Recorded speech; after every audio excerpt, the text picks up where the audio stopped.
it is best to include some amount of auto rotation, especially to correct class 2 cases to benefit the profile. As you can see, this particular case is a class 1 occlusion with a bidental protrusion as well as a very convex face. Usually, in such cases, I prefer to extract all 4 premolars and retract with maximum anchorage.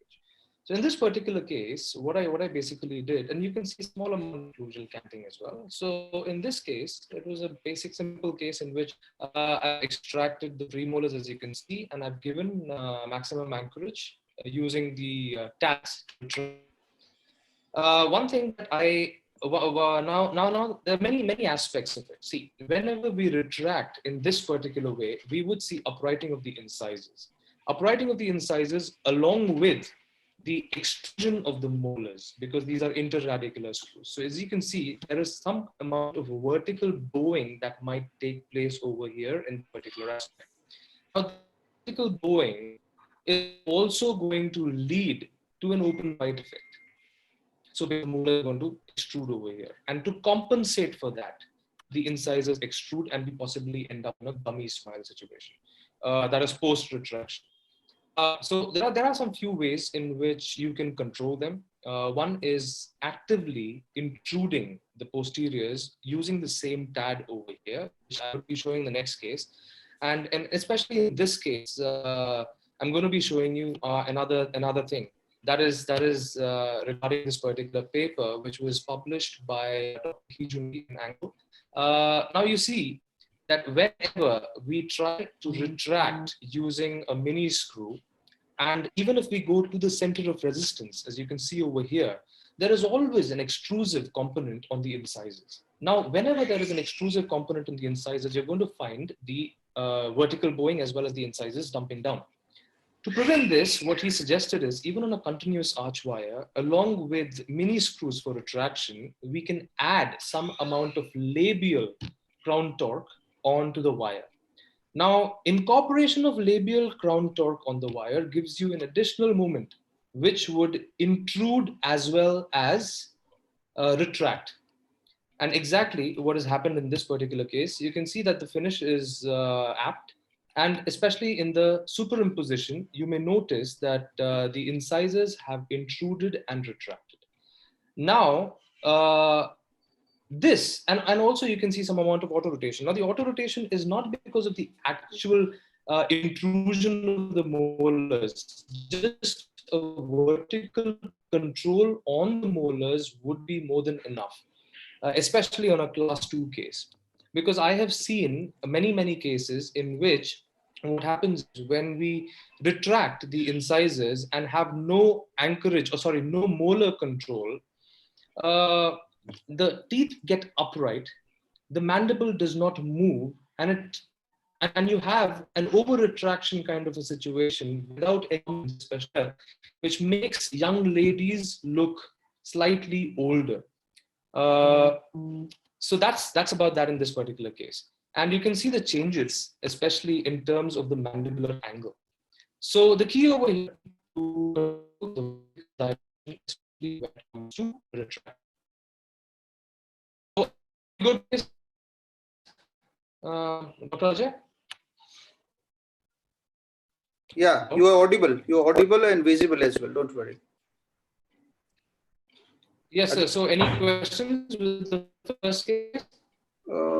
As of now, no questions. Friends, please, if you have a question, write it in a question and answer section.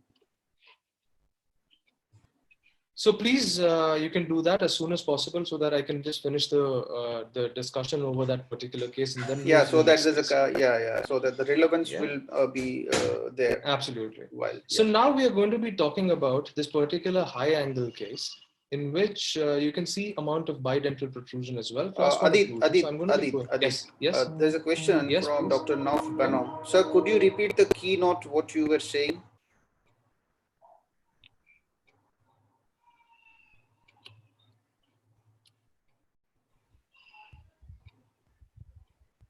Key point, I mean to say. I think he can't, he has not unmuted himself. So Ajay, it would be nice if you could actually read the question. That would Okay. be better, sir. Adit, the question says, sir, could you repeat the keynote, what you were saying?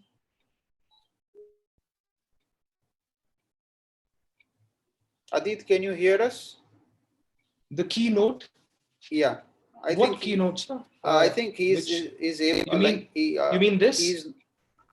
I didn't get it. Probably is trying to ask about the key points. Or yeah, he said yes when you saw. I think. Yeah, this one. Okay. This is just the table of contents for today's lecture, basically. This is what I'm going to be showing in terms of clinical cases. Okay.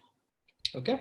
So the first takeaway from this particular case is to avoid any kind of extrusion of the incisors while retracting. A good way on continuous arch wires while using TADs is to place labial crown torque on the wires on the anterior segment, which would give a very good CC rotation on the anteriors, intrude as well as retract. So that's the key point from the first case. Can I take a question? Yes, yes, sir. Any SPE incorporated in the wire? The question is from Dr. Sunny Gupta. No, sir. No, okay. No. In this particular case, there was no SPE incorporated on the wire. We have anonymous attendee as well, who's asking, how was the retraction done in the previous case? The answer should be given by anonymous speaker or by you. So in this particular case, as you can see, the retraction has been done using TADs, using power chains. Okay. So, and that's about it. Okay, there's a question from Dr. Sandeep Singh. Sir, in this case, Yes. there was a power arm on right side, but loop on the left side. It is because of something. Yes. The cant. So the cant was the logic. The logic was the occlusal cant. I'm sorry, I missed that point. As you can see that I had displayed that there is an occlusal cant in that particular area, and I placed the hook a little lower over here to give a slight intrusive vector on this side. Absolutely. Parallel while retracting on the other side. Okay. And crimpable hooks were unequal for the retraction reason for the same, right? Yes, sir. Absolutely. Okay. There's a question from. Right. Can we take the questions when you tell me that now after this case, we'll take questions for this case because this could break your momentum? No. So it won't break my momentum, but it would actually be better because I want the session to be as interactive. Because this is absolutely clinical. And there's no point in me showing cases and then I'll get confused as to which case are you actually talking about. There's a question from Dr. Son Serawat. So can you please explain trampoline effect?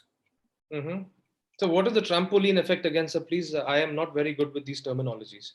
If you can please tell me what this trampoline effect is, then probably I'm going to be better. We have eminent speakers here. Dr. Gurkirat is there. Dr. Gurkirat Singh, so what is the trampoline effect, sir? Then I can maybe explain that. Maybe it's some kind of a bounce back, but I'm not very sure about it. I only know that these terminologies are very, very horrible when it comes to roller coaster. I know roller coaster, all these are normal ones. Yeah. I only know that trampoline in US. I met with a head injury in US with a trampoline, so I'm very scared of trampoline. Okay. Anyways, next question is. We'll take it. Yes. So labial crown torque won't deepen the bite further according to Mulligan rule. No, it's not possible. A labial crown torque is in the opposite direction. So there is no way it is going to deepen the bite. It is in fact going to maintain the inclination and the loss of torque which occurs while retraction happens. Okay. It's possibly going to do it on a 1925 stainless steel. What happens is that the torque loss is not going to be too much, but the moment rated by the labial crown torque is also going to give an intrusive vector. The net result is going to be an intrusion as well as retraction. You can understand the concept in detail when you read this paper by Professor Ki-Jun Lee. Got it. Okay. Yeah. Okay. Question is, how do you correct the cant? Is that by height difference in the power arm? Yes. What I did in this particular case was I corrected it using the difference in the power arm while retraction. So because you can see that I did not change the bracket positioning like the Sondhi heights. I did not give any particular bracket positioning, incisal or gingival in any particular case. It was just solely by the amount of retraction. Okay. Okay. And if the cant is very minor, just regular bracket positioning corrects it by itself because it balances out. Okay. Okay. Why angle case is shown with this case? Yeah. The angle case is shown over here is because I have intruded and I've additionally given the labial root torque in particular over in this particular case to not deepen the bite and to intrude. As you can see the superimposition, you can see a good amount of intrusion on the anteriors. There is no particular intrusive mechanics that I have particularly done in this case. As you can see, I didn't use a third implant. I did not actively use an intrusion arch or anything of that sort. So I'm trying to say that just incorporating a lingual root torque is enough. Okay, this is a further a question again from anonymous attendee. Adding labial crown chalk on incisor won't have a tendency to drag molars forward? Why would that happen? Because I'm anyways using the implants for retraction, and even if it does, it doesn't really matter because as you can see, I'll show you in the follow-up cases that 100% anchorage is actually not needed. If the main issue is just to correct the profile of the patient, I will show you that especially in a Southeast Asian population, it is not absolutely needed to get 100% anchorage per se. Even if there is a 10% or a 15% loss of anchorage, it really doesn't matter. Okay, then somebody has answered the trampoline effect. It is the intermittent, Dr. Sonahita Agarwal. Trampoline effect is the intermittent pumping effect by mastication that causes some amount of space closure, even when the chains have been deactivated to some extent. And Dr. Deepak Gupta has said trampoline effect could be when you depress something, the other things raised. In this case, intrusion has a reciprocal effect of extrusion. Okay. Maybe what you're saying may be true, but I haven't noticed anything in particular. That's all. Would you like to go ahead with this case and then take a question? Because okay, probably because these two are similar in nature, and then we would go into the next aspect of it. Okay. So in this particular case, we are going to be talking about a class 1 occlusion case with a high angle, especially. And in this particular case, what I'm trying to show is the effect. I tried to place implants in this case as well, but they failed for some reason. And so I had to manage with an appliance of this sort. Now, what I tend to do usually is if I'm not able to generate intrusion using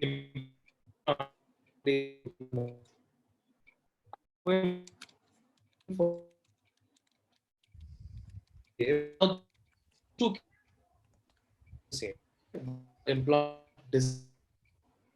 just case, but actually the design. Now, this design has nothing to do with anchorage. This TPA per se is not going to help with anchorage in any particular way. This is just for the vertical control. So, and I've used the upper and maximum anchorage kind of a situation in the lower, and later on I take a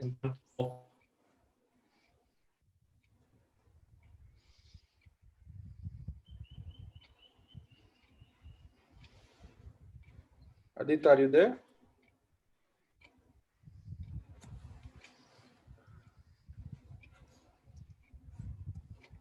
Sorry guys for internet problem. I think we have lost his connection.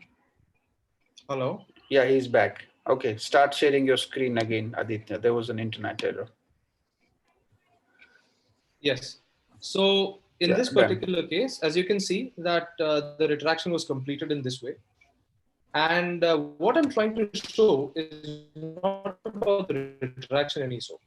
What I'm trying to show here is the rotation again. You can see the change in the mandibular angle, which has been secondary to the intrusion. You can see that the indentation has occurred, especially on the stori, from down while intruding with the tongue pressure up. And there is no particular evidence in this for such mechanics. I've gone through a lot. saying that can a TPA alone just intrude, but there is no controlled trials which have basically shown that. But I can say anecdotally that I have noticed it in certain amount of cases that a high placed TPA can cause some amount of intrusion and considerable amount of intrusion in others. So this has basically helped me with this particular case. And and as you can see the change in the profile. I am sure that just plain retraction may or may not have may not have given you good amount of profile change as much as flattening the angle is going to provide you with. So different designs of intrusion, especially in such cases, what I follow is this. First, I can give a TPA. Now, all these particular TPAs are placed high from the palate. I usually just put a night eye wire, join it occlusally over here, so that when I'm actually intruding the second molars, it intrudes the first. And sometimes I join both the molars with the same TPA design. And in case I have a wide upper arch, especially like in this situation, where I would also use buttons and I would constrict the arch as well as give an intrusive component. And the best of all techniques, the most comfortable is just placing and intruding the molar. Now, this is very beneficial when you have an opposite missing molar and this particular molar is extruded into that space. I tend to usually generate some space by just putting a separator over here because it just makes it comfortable to intrude because intrusion needs space. So especially in class 2 cases, you need a desired counterclockwise rotation of the mandible. You need to avoid the extrusion of the upper incisors which lead to a gummy smile, and you need to end up in a very ideal lip position. Now, I want to clarify this with everybody that not all cases intrusion of the molars is just going to result in a counterclockwise rotation of the mandible. You need a premature contact, and basically such cases are resultant of they have a clockwise rotation and a backward rotation of the mandible because of some kind of a premature contact. And once that posterior contact is relieved, absolutely, the mandible will be in a very good position. So is that okay, Dr. Ajay? Yes. Absolutely okay. Any questions on that? Okay, somebody has raised the hand. Dr. Prasanjit Banerjee, you had a question, sir. Sir, you are permitted to talk. You can ask, sir. Dr. Banerjee? I think he's muted, sir. Yeah, can you hear me now? Yes, sir. Yes, I can hear you, sir. I can hear you. I want to know whether in this high angle case you have used a hook from the molar and a high palatal arch. Yes, sir. How many cases you have done and the results justify what you are showing here? Yes, sir. Sir, in this particular case, yes. I have done about say 5 or 6 cases with this mechanics. Okay. I have done about 5 or 6 cases with such mechanics, and I have had pretty good results using this as anchorage. Now, I have tried to place the hook as high as possible where it goes to the level of the tads, but I couldn't place a tad because it failed over here in these cases. Now, the inclination of the molar is controlled by the TPA itself, and I was able to generate some amount of anchorage, but it was basically moderate anchorage. As you can see from the superimposition, the molars have moved halfway through. But the profile change in this particular case has been considerable about because of the mandibular rotation, along with the retraction of the uppers. Okay, thank you. There's a question from Dr. Mohammad Anishur Rehman. He's from Bangladesh, Dhaka. Dr. Rehman, you are please say. Yeah, please ask your question. Thank you, sir, for the nice presentation. Sir, my question for the first case: how do you control the molar extrusion, and what kind of archware you have used for the retraction of the anterior segments? Adit? Sir, can you hear me, sir? Yeah. Could you hear what he said? Yes, I can hear you. Yeah. So in this particular case, the extrusion of the molar, yes, I could, sir. So the extrusion of the molars has been controlled by the TPA itself. With the tongue, whenever you swallow, the tongue generates a lot on TPA, which would actually that's again anecdotal, but it tends to intrude the molars. So that controls your molar extrusion part of it. And the wire sequence that I usually have used in this particular case is this retraction is happening on a 19/25 stainless steel. So did I answer the question? Dr. Rahman? Yeah, thank you, sir. Okay, yeah. Thank you. Yeah, All my thank you, sir. And for the yes, first case, yes, you have given some torque for the anterior segment. So yes. For that purpose, what kind of actuator you have used? This is 1920. Again, sir, all the retraction, especially this retraction, en masse retraction, they are all on 19/25 stainless steel. Okay. There is a question from Dr. Seema Khanna. Ma'am, Yes. you can ask, ma'am. Please go ahead.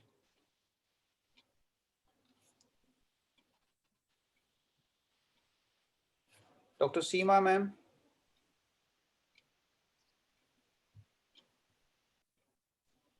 Can you hear me? Yes, ma'am, we can. In this particular case, the one which you have just shown, the lower crimpable hooks, Yes, they show a longer height than the uppers. Yes, So in this particular case, Yes, you are intruding the lowers and retracting. No, madam, I'm not doing any such thing. As you can see that the forces are parallel. But the lower crimpable hook is got a longer height than the upper.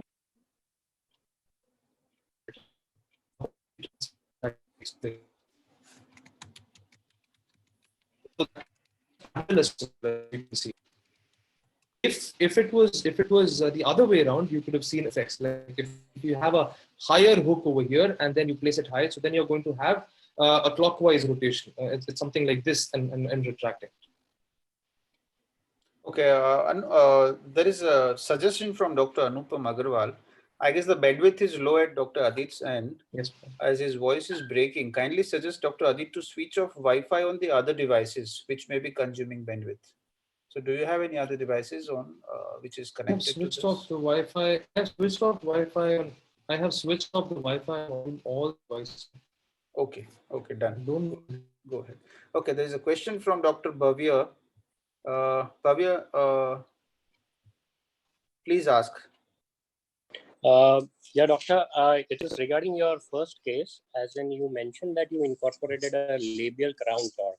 So that was in association with the wire, the anterior segment that you give an. Hello. Hello. Yeah, Bhavya, we can hear you. Yeah, am I audible now? You are audible. You are audible. Okay. Yeah, doctor, I'm just repeating my question. It is in reference to the first case, as you mentioned, labial crown torque in the anterior segment. So that. Yes, and now I can hear you. Pardon? So please, could you repeat it, sir? Yeah, it is in reference to your first case, wherein you said that you incorporated a labial crown torque. Yeah. Hello. Yes. Yes. Hello. Yeah. Can you hear me? Yes. Hello. Adit, it is about the first case where you have incorporated labial crown torque. That is what he wants to ask about. So that is in the wire that you have incorporated it in the anterior segment, right? If I'm not taking it wrong.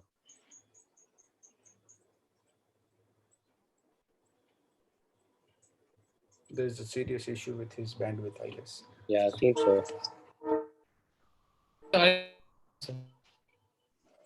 Adit, you can type also. If you, you can just type it in the section, chat section to.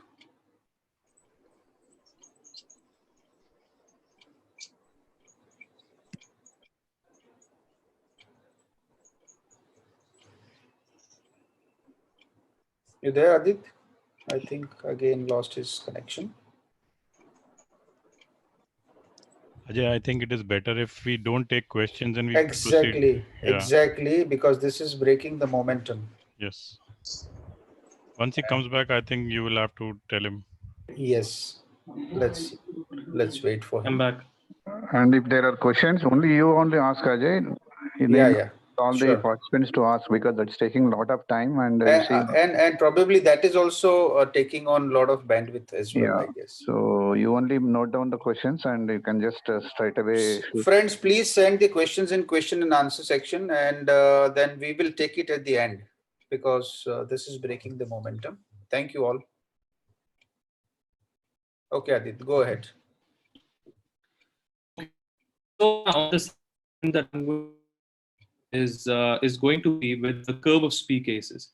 So there is very interesting articles, especially when in Asia as well as US, which actually that when you place a normal arch wire, a straight arch wire on what is the effect of placing a straight arch wire on a high angle and on a low angle case on the curve of Spee. So as we would want a high angle on a high angle, we would definitely want the curve of Spee to correct by intrusion of the molars.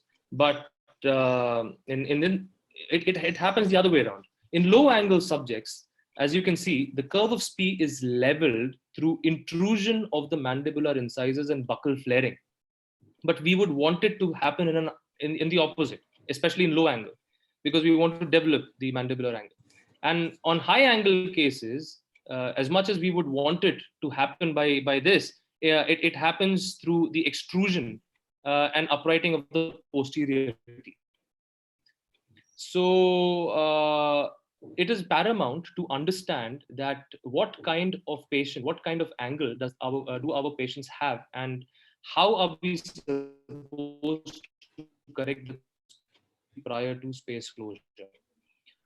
So what I usually do is I incorporate some intrusion arches, especially when it comes to including the anteriors.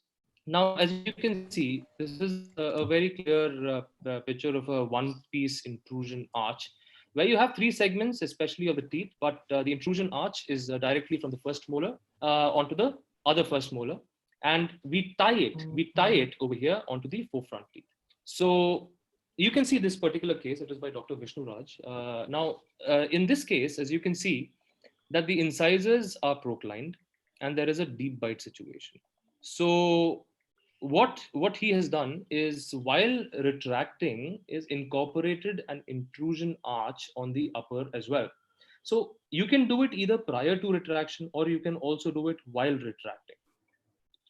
Other alternatives of doing this, as I have mentioned already, are give some amount of labial crown torque, or incorporate a third mini screw right over here, which would intrude as well as amount to a lot of retraction. So now, especially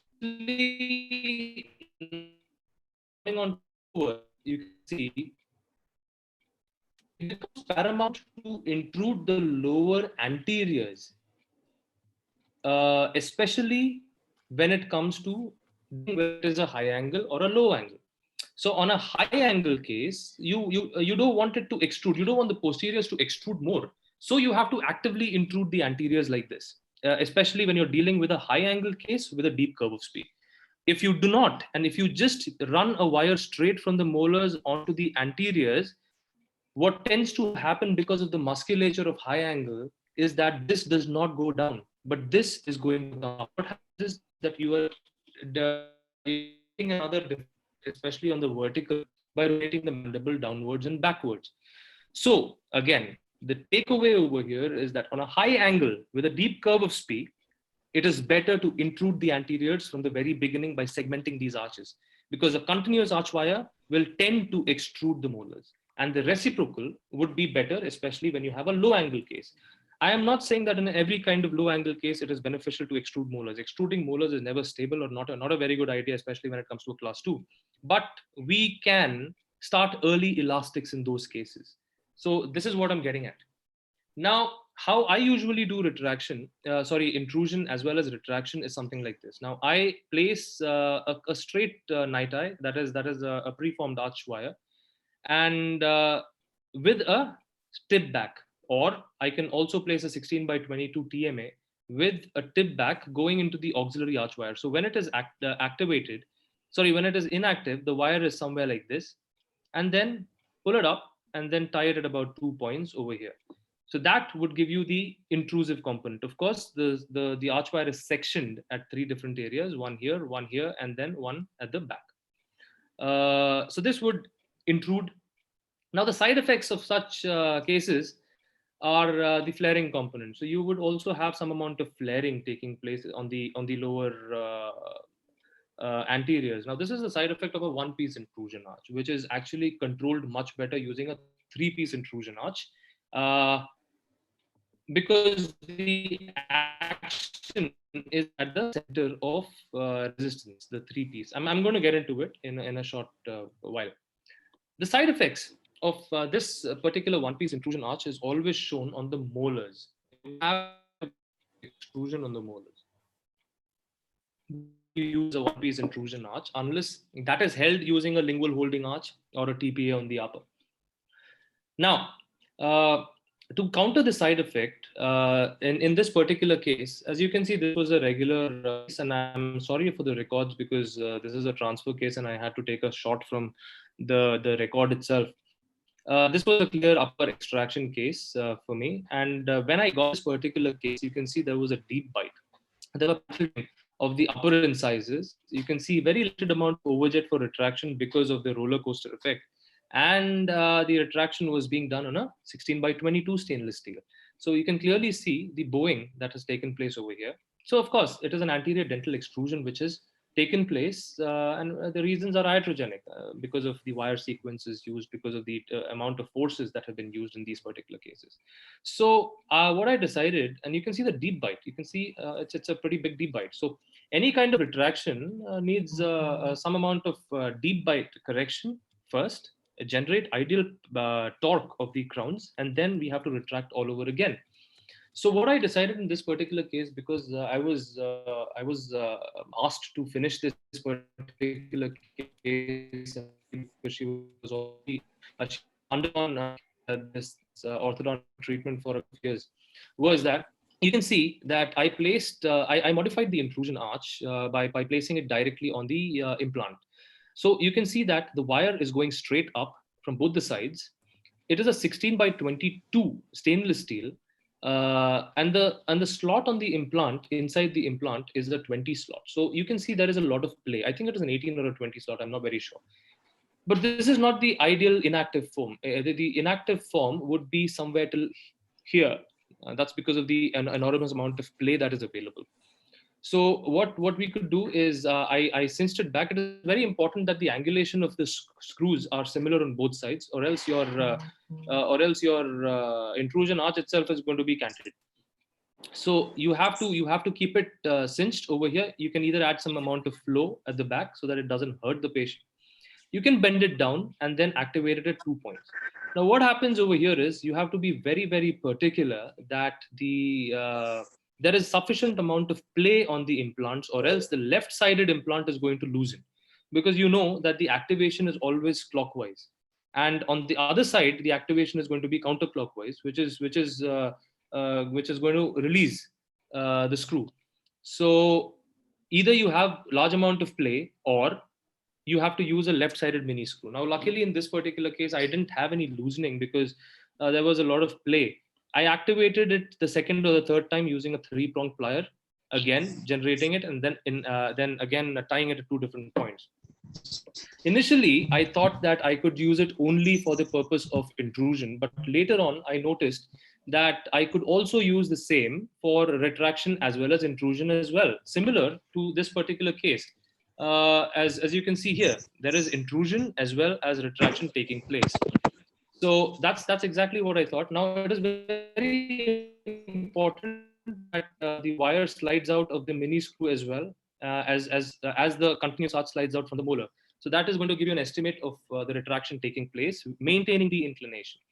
So this is how I countered the effect of this particular the intrusion arch on the molars by not involving the molars itself. So now this article has been featured in Ajay. You can have a look at it in detail so that you get the mechanics if you wish to. Now again, going to a very similar case, iatrogenically, you can see that when this case was transferred to me, I think last year, she was supposed to be basically an all-4 extraction case with a good moderate anchorage. But because of high forces, close coil springs, and light wires, you can see the amount of the roller coaster effect. And you can see the amount of extrusion that has taken place on the anteriors, absolute tipping. Cant has been developed, and all possible things have happened. Now, as I have shown you on the upper, you can see the amount of extrusion and the curve of speed that has been generated by faulty mechanics, especially by the use of low gauge wires, especially for retraction. So the one way that I had corrected this was by using, I anyways wanted to place the implant on the lower for the retraction. So I used again a continuous arch wire. That is a preformed arch wire, a night eye. Just slotted it from here to here and tied it at 2 different points.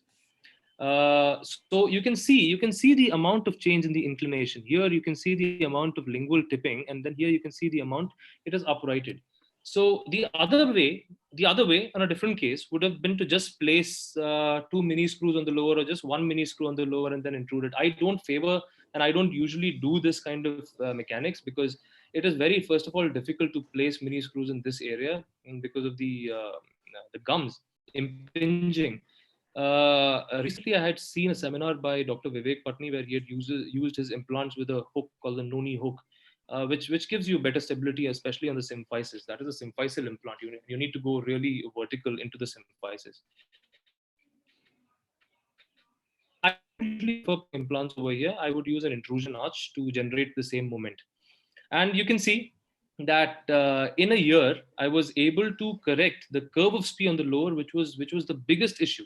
You can see from here to here, it has been corrected in 1 year. So that's why I also sometimes say that these transfer cases which have been iatrogenically damaged are very, very hard to correct, more than the cases that you get itself. So any questions on this from this, Dr. Ajay? Okay, questions are there, but I think this case is finished, right? Yes, sir. Okay. See, what happens is, if we take the questions as of now, because of multiple questions and voice, this thing, your bandwidth is taking a toll. So would you like me to take a question right now? I would take the questions for the same case. I don't mind, but I would just read it. I would just read it. I will not allow somebody to speak. Okay, sir. I think that would be a better option. You could read all the questions and then we could just go, because we can take about, say, five questions on this, and then we could go into the 3-piece intrusion arch. I'll take around 5 questions which are relevant, right, and rational. Okay, just a minute. For TED-supported anterior intrusion cases, how much torque? This is a question from Dr. Jose. Segment like torque would be incorporated in anterior segment to counter the incisor extrusion and deep bite tendency, or can a curve of SPI be incorporated instead of torquing the anterior segment? So what happens is, this was a case in which there was already a roller coaster effect, and the anteriors had lost torque. That means the crowns were tipped, palatal, and extruded. So it is very difficult, by the way, especially I find it difficult to correct torque just by placing the wire in the bracket. Because what I feel is, for generating a 14-degree torque of an MBT on the anteriors, I would have to place a 21/25 stainless steel or a TMA or whatever, a full thickness arch wire. Now that usually it's a torment for the patient if you place a 21/25 stainless steel and wait for about 3 or 4 months to generate that ideal torque. So now we have to generate torque via movements, couples.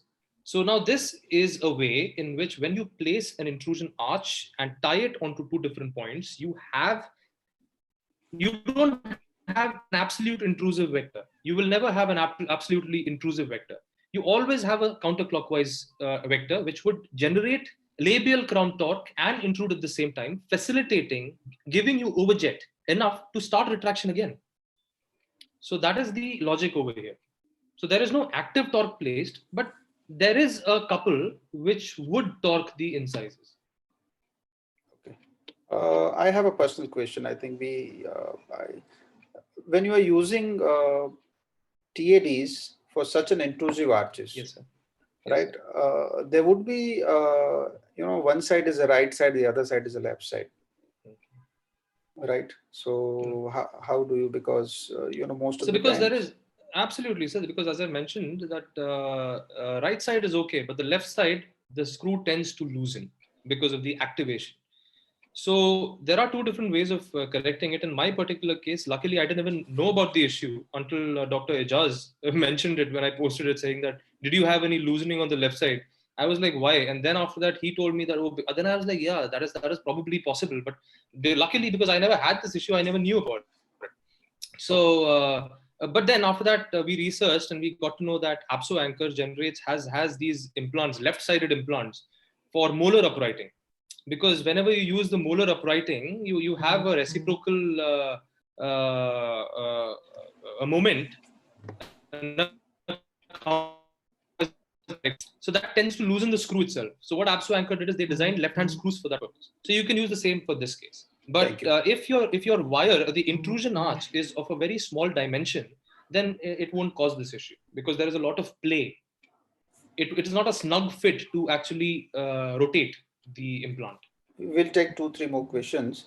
Yes, one yes. is, sir, do you feel, this is from Dr. Surendra Lodha. Sir, Yes, do you feel torque expression on 1925 SS is sufficient, or do we need TMA?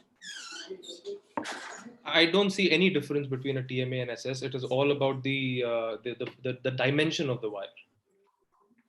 So I don't think a 1925 TMA would give you any better torque than a 19x25 stainless steel. Okay, we'll take a last question right now, and then we'll move ahead to the next section. And then see if we are not able to answer all your questions in this session, because the session would become very long. And no, so we will still take all the questions towards the end, no problem. Yeah, at the end, like some of the participants and attendees would like to attend some other important webinars as well. I see. So it is better to see the cases, and if they don't want to attend the question answer, that's fine. So that I'll take a last question, and then rest all the questions we'll answer at the end. Is that fine with you, Dr. Adit?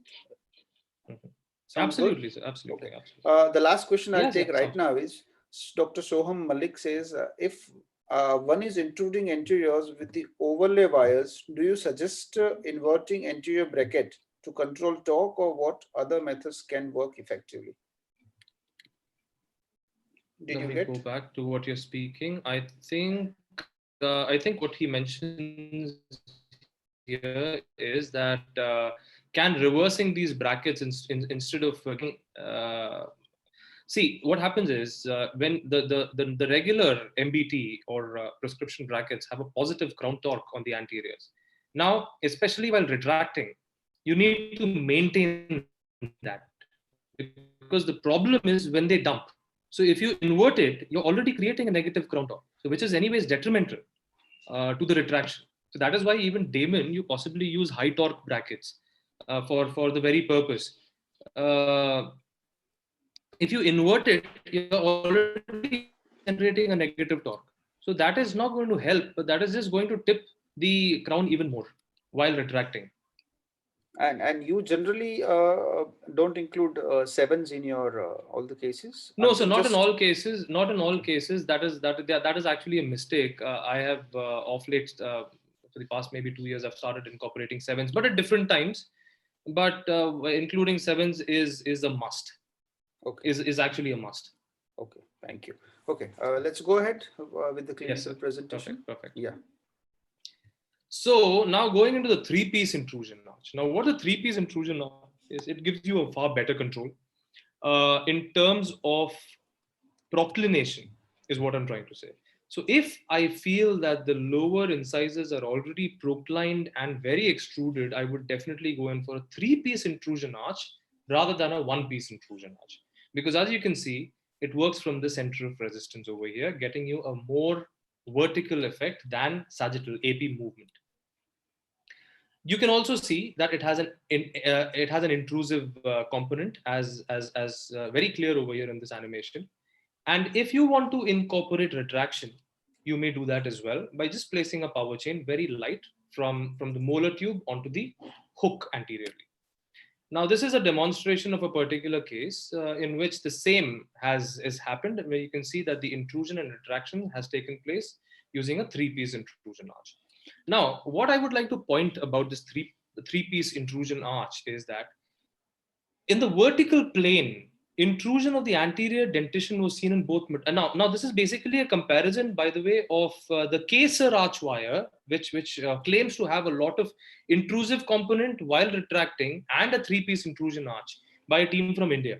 So in the vertical plane, you can see that the intrusion of the anterior dentition was seen in both modalities, slightly more, especially when it comes to the three-piece intrusion arch.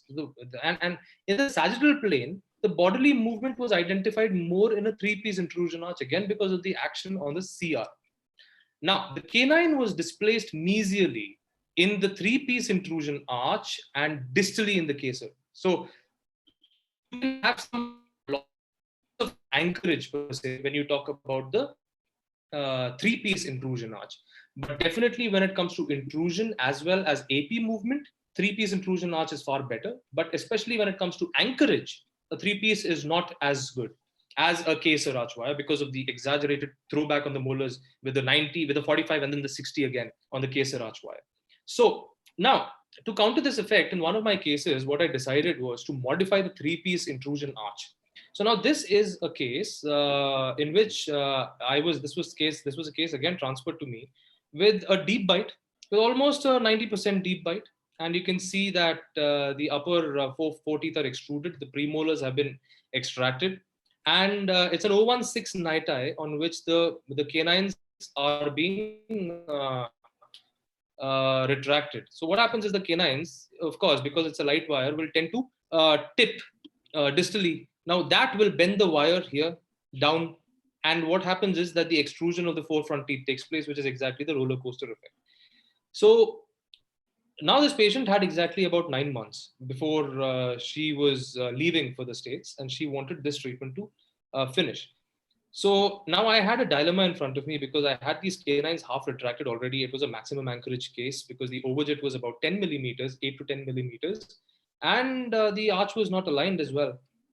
So this was the case actually initially when she came in before getting transferred to me. That is 2 years back. This was again just an upper four extraction to me, but because of the wires and the treatment per se, the treatment got prolonged. So what I decided was I had to devise a mechanics in which I was able to correct the deep bite, retract the anteriors, retract the canine, and so all these things had to be done simultaneously with maximum anchorage. So what I decided was I would place 3 mini screws between the molars, one, and then one between the central incisors. Now, I would use a power chain from the central mini screw right over here. The wire is a 19 by 22 stainless steel. And then I would use a retractive force from the tad behind onto the hook over here. Now, the posterior canine was being retracted using a segmental wire, again 19 by 22 stainless steel, cinched back over here in order to retract the canine. Now, how I would ensure maximum anchorage is by just tying a ligature from the mini screw onto the premolar over here, which would ensure that the canine retraction takes place without loss of anchorage. So this is again, as you can see, a modification of the three-piece Burstone's arch. It is exactly similar to it. And it is just incorporating mini screws and controlling the anchorage loss and the reciprocal effect on the molars. So what I did is I incorporated that on the patient. And as you can see, there are 3 implants over here, and intrusion is started. This is a 19 by 22 stainless steel. Now, surprisingly, I would like to explain over here is that continuous arch wire systems, especially when you come talk about retraction,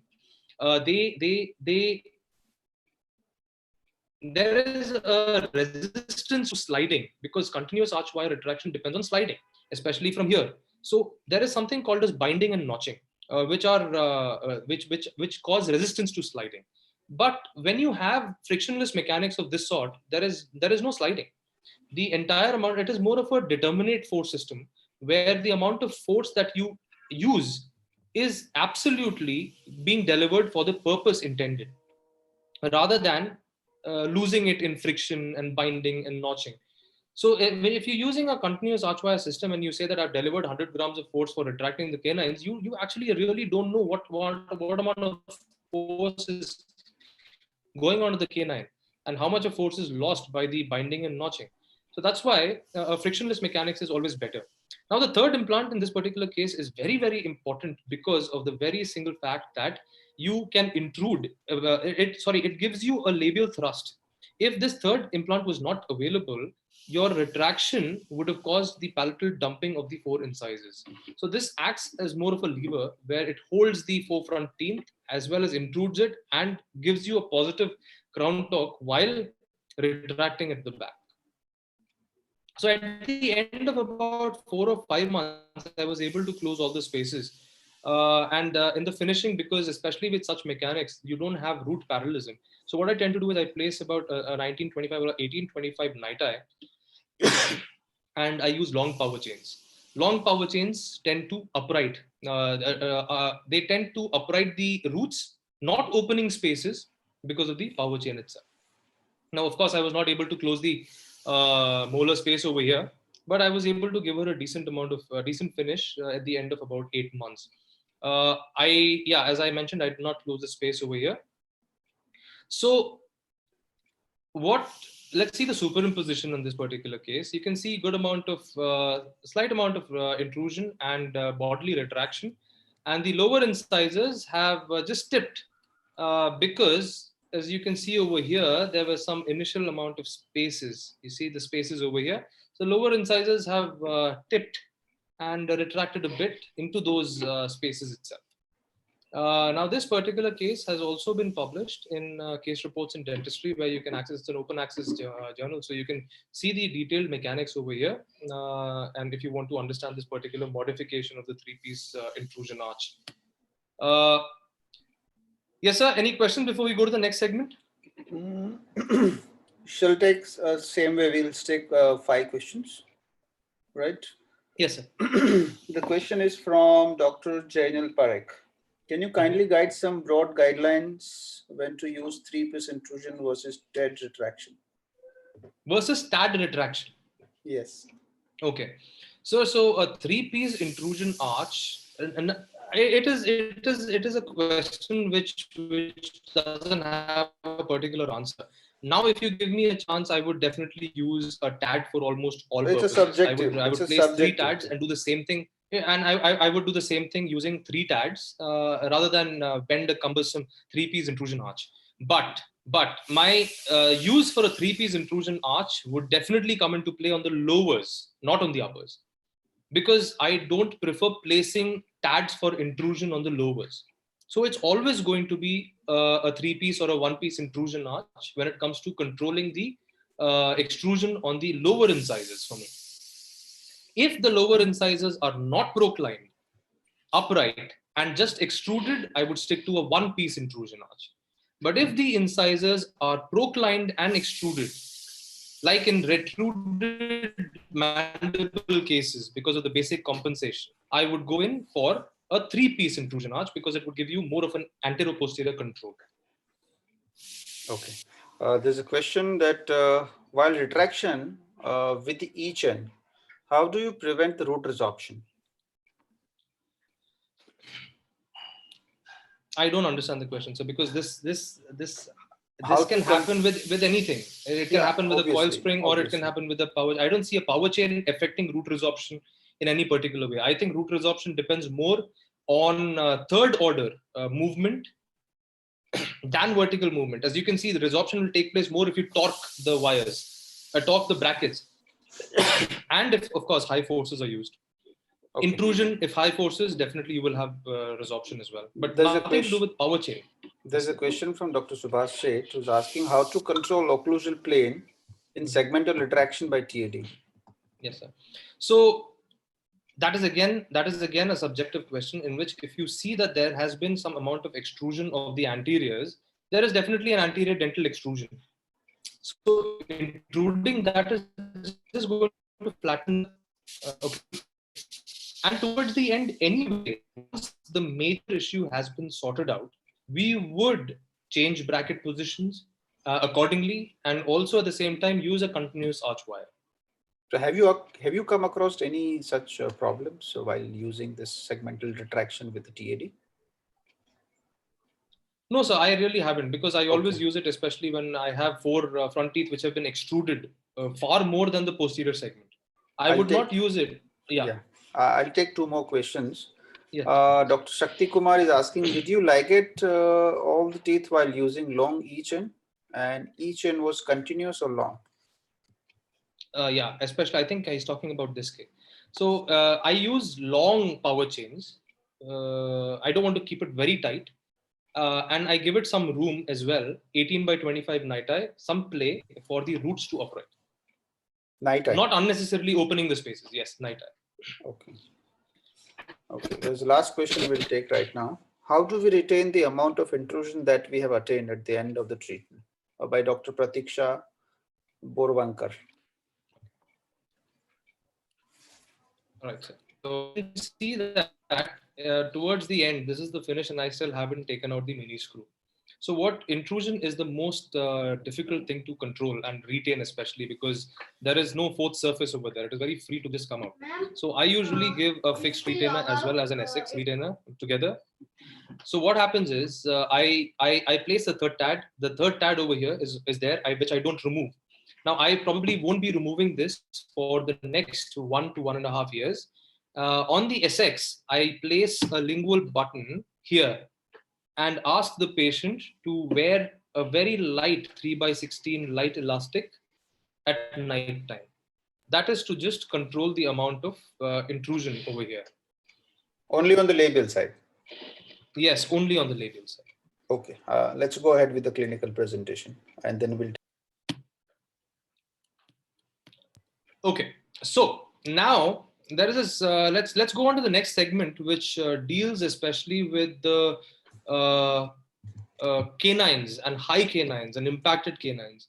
So as you can see in this paper, a very interesting paper in the Press Journal of Orthodontics, which shows the side effects of bringing high canines down. Now, what I usually do is, especially when you're getting a high canine down, you always have to consider a canine or high canine to be ankylosed. Now, when you consider it to be ankylosed is when you're going to get a very good control. If, for example, we use a straight, night-eye with such mechanics, you're definitely going to have flaring of the lateral incisors, intrusion at the level of the premolars, and you're going to lose absolute vertical control, and the canine probably is not going to come down. There are benefits of using self-ligating brackets because of the very low force systems which are incorporated with it in order to get these canines down. But if you're using conventional brackets, it is always better to individually address this particular canine, like over here, like shown over here. You can individually address this particular canine to get it down. Now, this was again a case of mine in which before knowing the basics, what happens is when I was not very familiar with the Damon philosophy, the mechanics, and I just read some particular articles and I started using the philosophy per se. So what I did was I placed the copper night-eye wires over here, and I used very light elastics from the canine down, and later realized that the molar it moved measly, and also I reinforced anchorage by just placing the premolars back.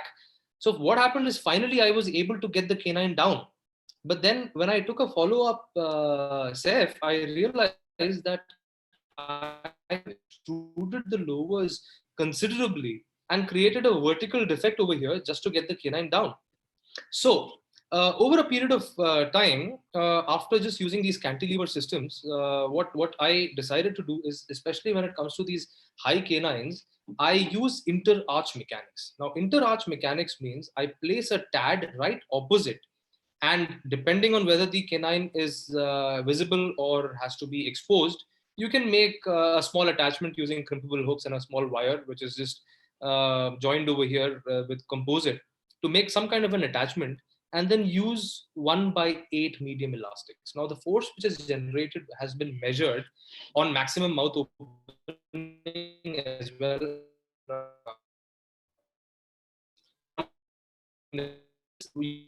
generates about say 50 grams.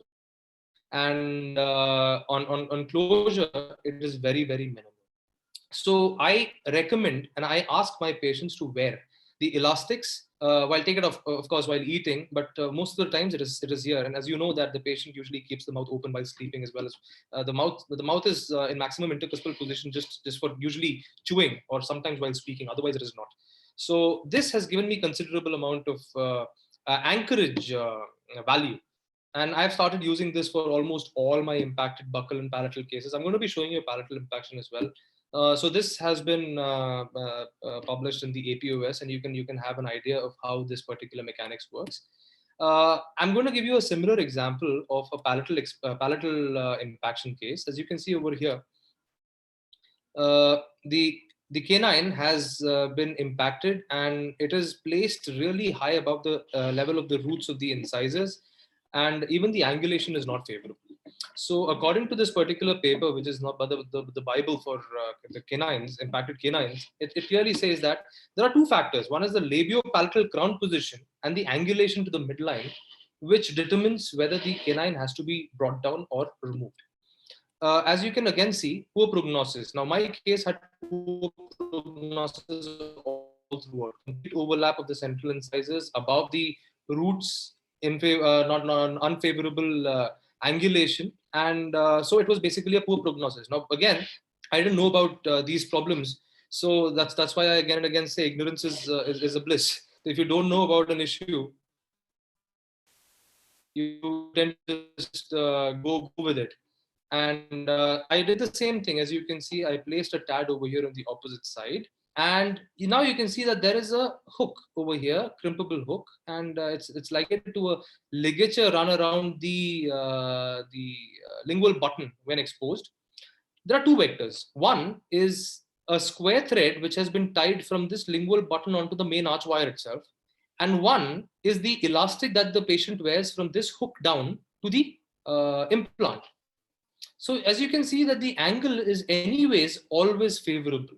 Like a ballista spring would have again worked in the same angle, this is again working in the same angle, and it's pretty comfortable for the patient also, because this hook is well incorporated to house the elastics.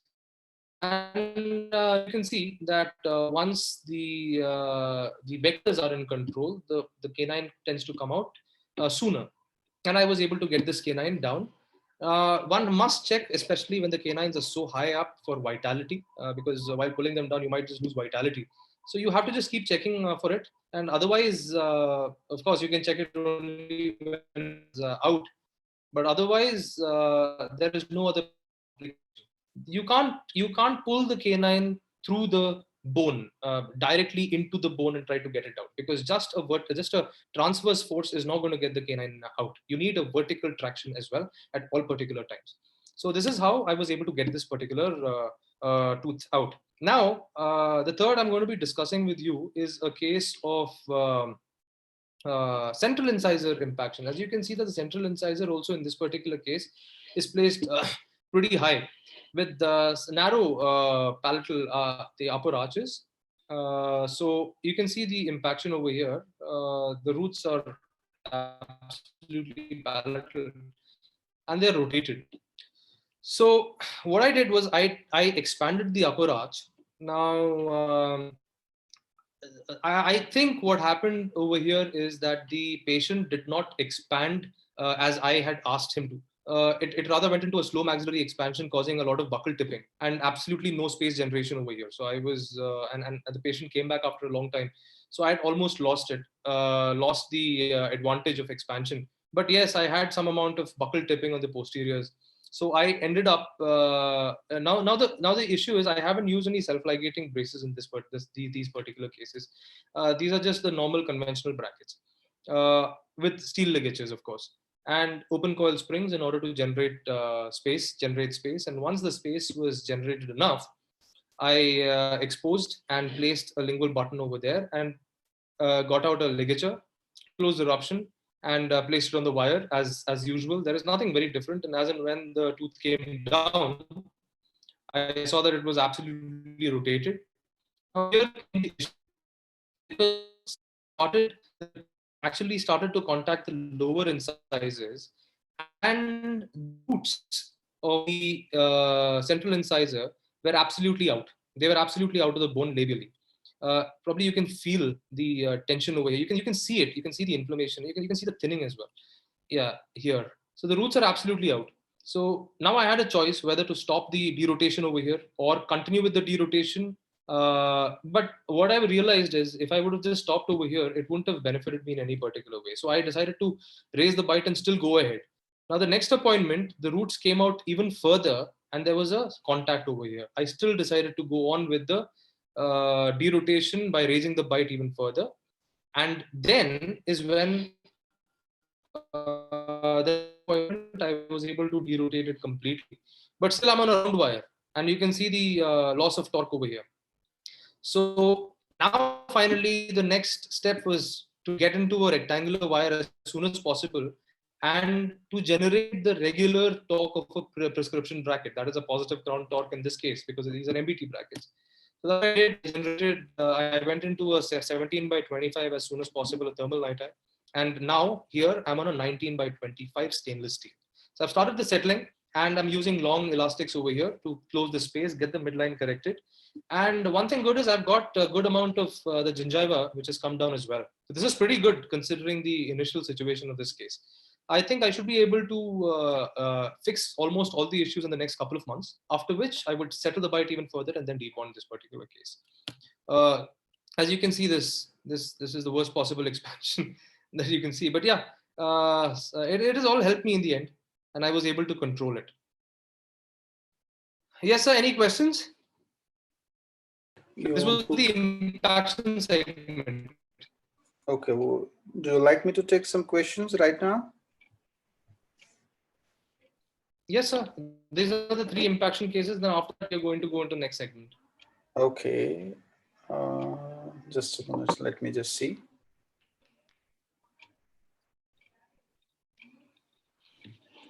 I'll just take the relevant questions only. And then the rest of the all questions we'll take at the end. Okay, sir. Okay. Modified attachment you have designed for canine disimpaction. Will it not affect mastication and chances of breakages? Yeah, because it is placed buccally, and the patient is aware of these things, so they usually chew from the other side. Okay, this question was from Dr. Atul Jaju. Okay, yes. There's a question from Dr. Kshitij Chable. Do you think the intermittent force on canine are more beneficial than the continuous force in order to get it down? Thanks in advance. Yes, sir. So now this is a very debatable topic, and I've tried to answer this question as much as possible in this particular paper. One of the reviewers had also asked me this very question. There are evidences, especially from the references, you can see that there are evidences that ankylosed teeth benefit from intermittent forces more than from continuous forces. Considering because we usually tend to consider all these impacted canines, I always tend to consider them as impacted before I tend to pull them down. I won't use a reciprocal anchorage on them. There have been evidences that intermittent forces are better, but with this kind of mechanics, it's very unlikely for that to happen. And as I don't have evidence for this particular thing because I've just pulled out, say, about 5 or 6 canines with this sort, which is very less of an evidence to claim that, but I haven't found any issues with this. Okay. There's one more question from Dr. Anita. How much was the vertical force used on palatally impacted canine? What were the elastics given in this case? Thanks in advance, sir. So, madam, in this particular case, I've used 3 by 16 medium elastics. Now, 3 by 16 medium elastics again have generated about 150 grams of force from the palate on to the point of attachment.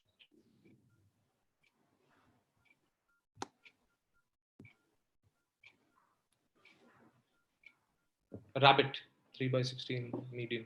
Okay, there are last 2 questions for the same context. Dr. Vivek CR. So how much time did it take to bring out the impacted canine and central incisor? Thank you. For the canine, it took me about, say, 9 or 10 months for the canine to come down.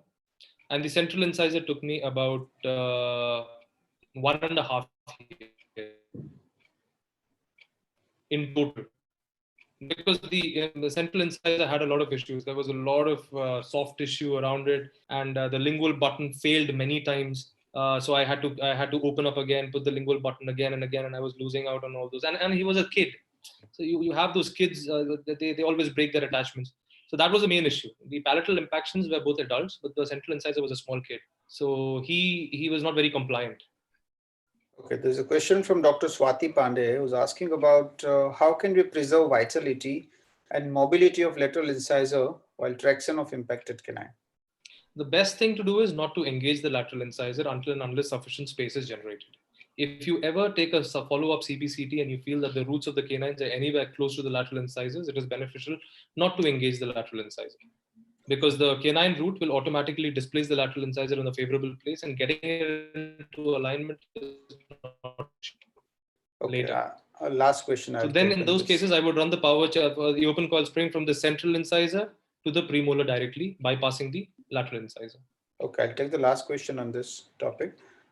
Dr. Sai Rohit Penumadu. So was any palatal root torque incorporated in 2.1 to correct the root prominence? Thank you, sir. Did you get it? In 2.1? No. Nothing was generated. I used the prescription bracket torque to help me out in this particular case. As you can see, these are round wires, and here I think I've started using these rectangular wires only for the past 3 or 4 months. First was a 1725 thermal, because I didn't want to because it was mobile. And once the mobility reduced is when I placed in a 19/25 stainless steel, and I'm just going to wait for the regular prescription torque to work, and it is working. If in the end I still find the need, I would torque the 2.1 individually, or maybe use a Warren spring or a Goodman spring or something of that sort. So this is a current stage. I'm in fact more worried about the torque on the lateral incisor. The 2.2 has more of a label crown torque. I think I will have to use a torquing auxiliary on this than this. Yes. This is a current stage picture? This is the current stage picture. Okay. Any labial thinning or anything in this? No, sir, because there was, but now it has gone back. The roots have gone back once I incorporated a stainless steel thick wire, because that generated a positive crown torque. Right. Pushing the root inside. Okay, let's go ahead to the next case so that.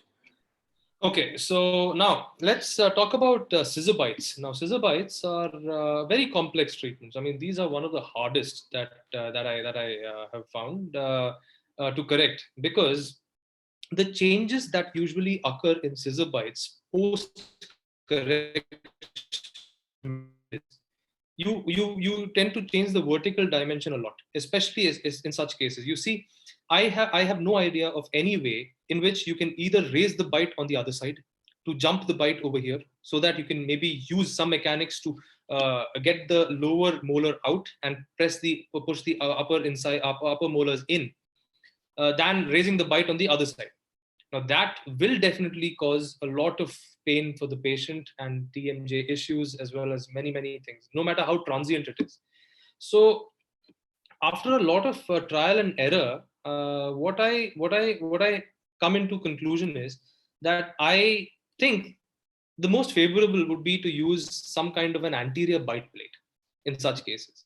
I use an anterior bite plate, give a lot of clearance over here, and definitely use a buccal shelf implant on both sides, and upright the lingually inclined molars. Now, if there is a fault with the upper, definitely I would also place IZCs or interradicular and intrude them along with a palatal implant, and then maybe just use anterior bite turbos or a fixed bite plate or something of that sort.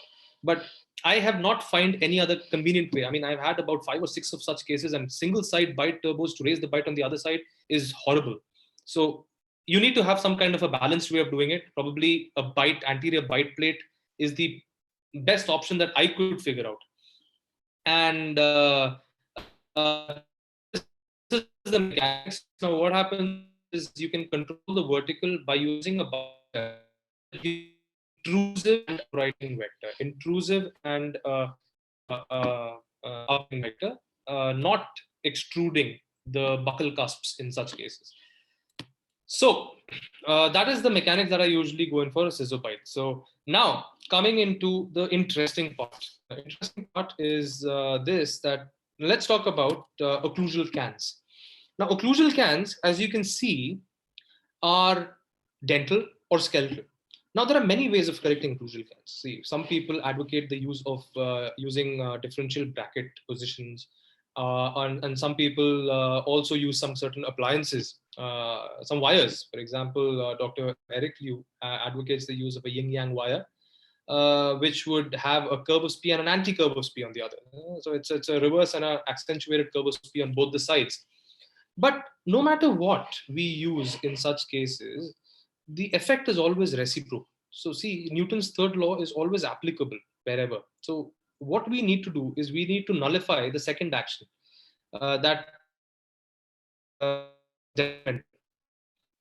now we need to identify the good side and the bad side. So in this particular case, in the first look, this also demonstrates the importance of making the person smile. See, in this case, the first time he's smiling, he's hardly even smiling. And if he smiles of this sort, it's very difficult to even identify an occlusal cat. So the next subsequent time, I just saw him smiling and I was like, there is a very tremendous cant in this particular patient. I tried to identify the good side. So the right side came out to be the good side and the left side came out to be the bad side. So what I did was, as you can see, there is a severe cant. So now the mechanics over here is very simple. Use the screws on the side of the cant and intrude. Now, it may sound simple, but there are some side effects to this. Now, when you place a TAD,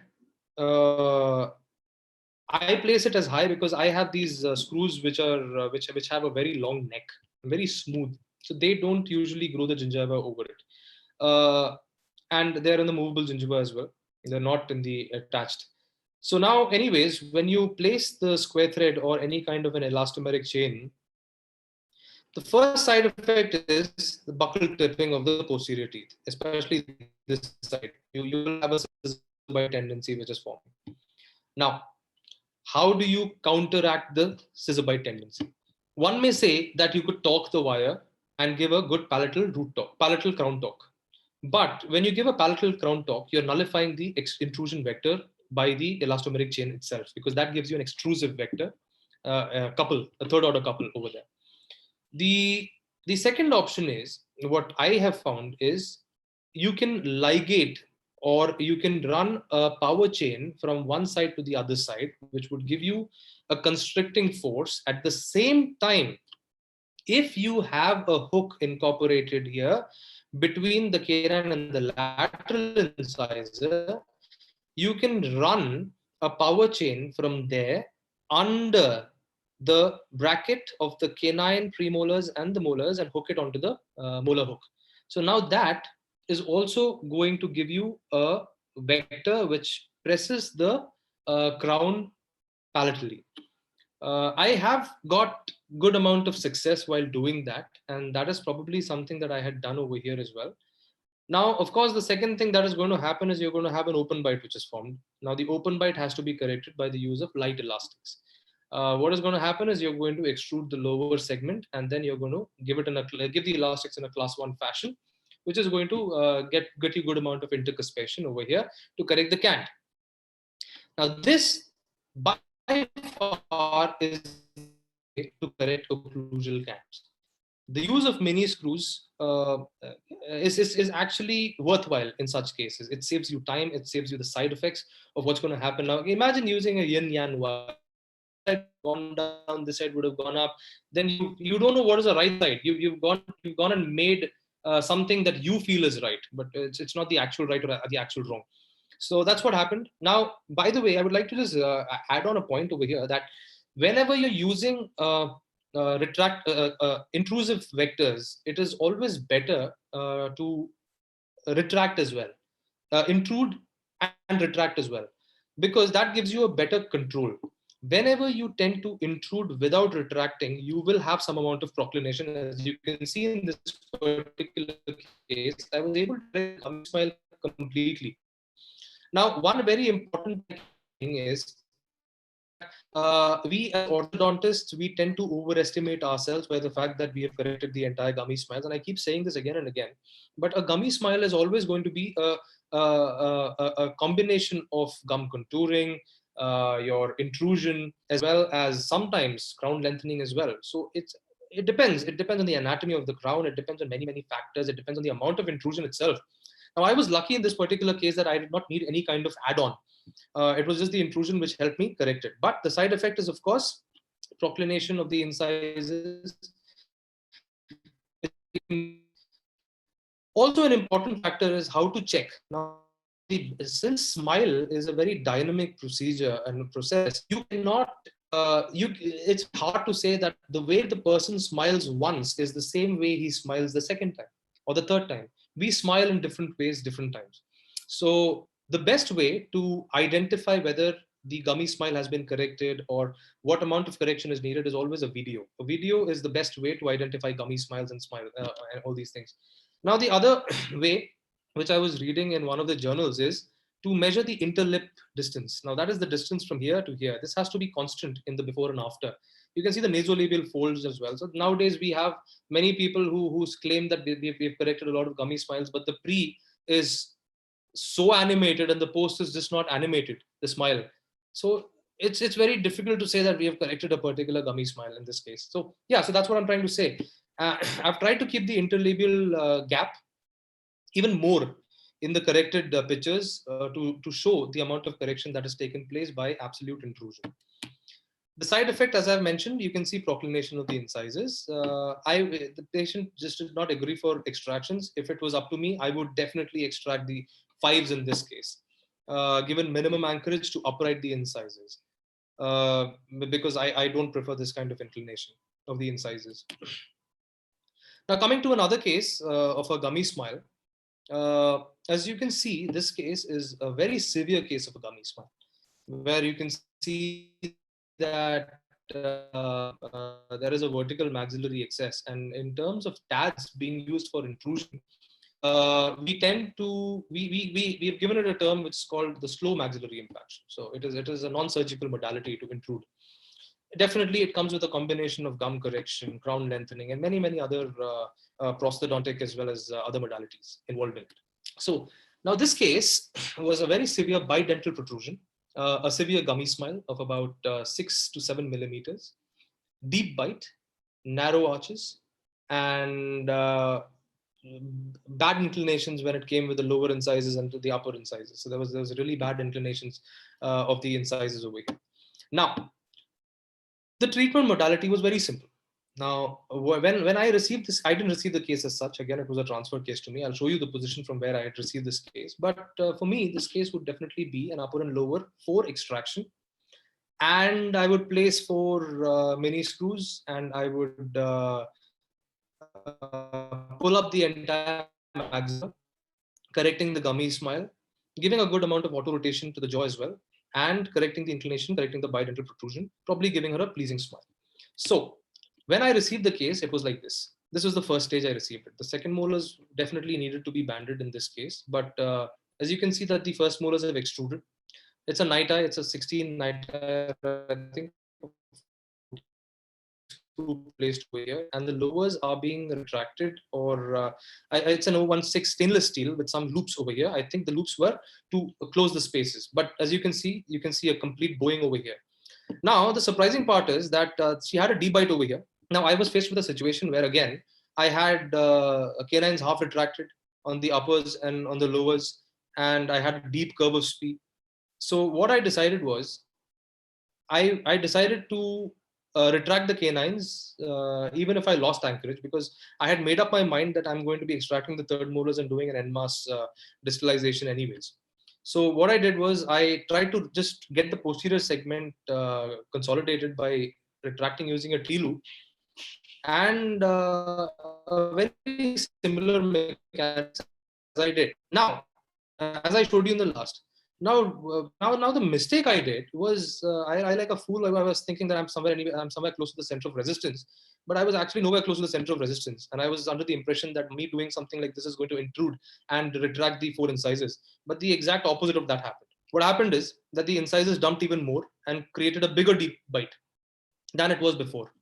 So now I was able to, of course, retract the canines back, but I created a deeper bite, and I had to do something about it. So now what I did was I changed the entire mechanics of this situation. And as you can see from this very paper, Biomechanics of the Extra-alveolar Mini Implants. Now, this is a very, very nice paper. I really recommend everybody who use screws to read this particular paper for the mechanics of the infrazygomatic as well as the buccal shelf mini screws. As you can see, an IZC, when used, is always going to give you an extrusive component, or any kind of screw over here is going to give you an extrusive component on the incisors, as long as you don't have a third tad over here to modulate it, or as I mentioned, the torque, which gives you an intrusive vector as well. But if you want actual intrusion, active intrusion, it is always better to place the third tad over here.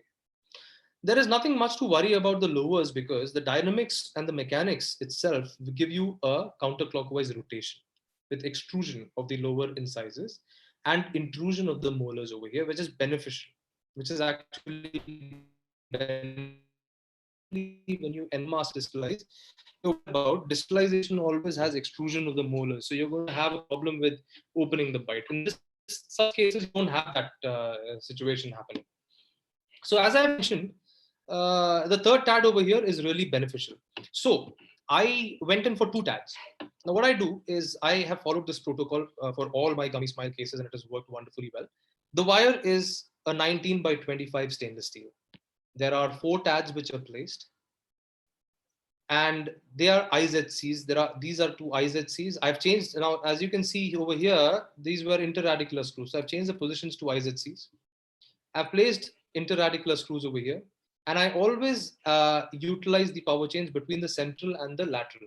I keep it as far from the canines, because these canines have really, really long roots with surface areas which are not very easy to intrude, and they cause a lot of resorption over there. So I tend to keep it away from the canines, somewhere close to the central and the lateral incisors. Now, as you can see, it's a very clear indication even from the distance of the screw to the arch wire that is by the lower I was able to distalize as well as considerably. And as you can see, once the distalization was finished, you can see the clinical crown reduced, of course, because the clinical crown has gone into the gums now. So, and then we needed a good amount of gum contouring. Usually, 2 to 4 millimeters of a Gummy Smile is usually treated by this intrusion. 4 to 8 would go in for some amount of what do you call, crown lengthening, along with ortho. And anything more than 8 millimeters is going to be surgery. That's a vertical impaction. But luckily, I was able.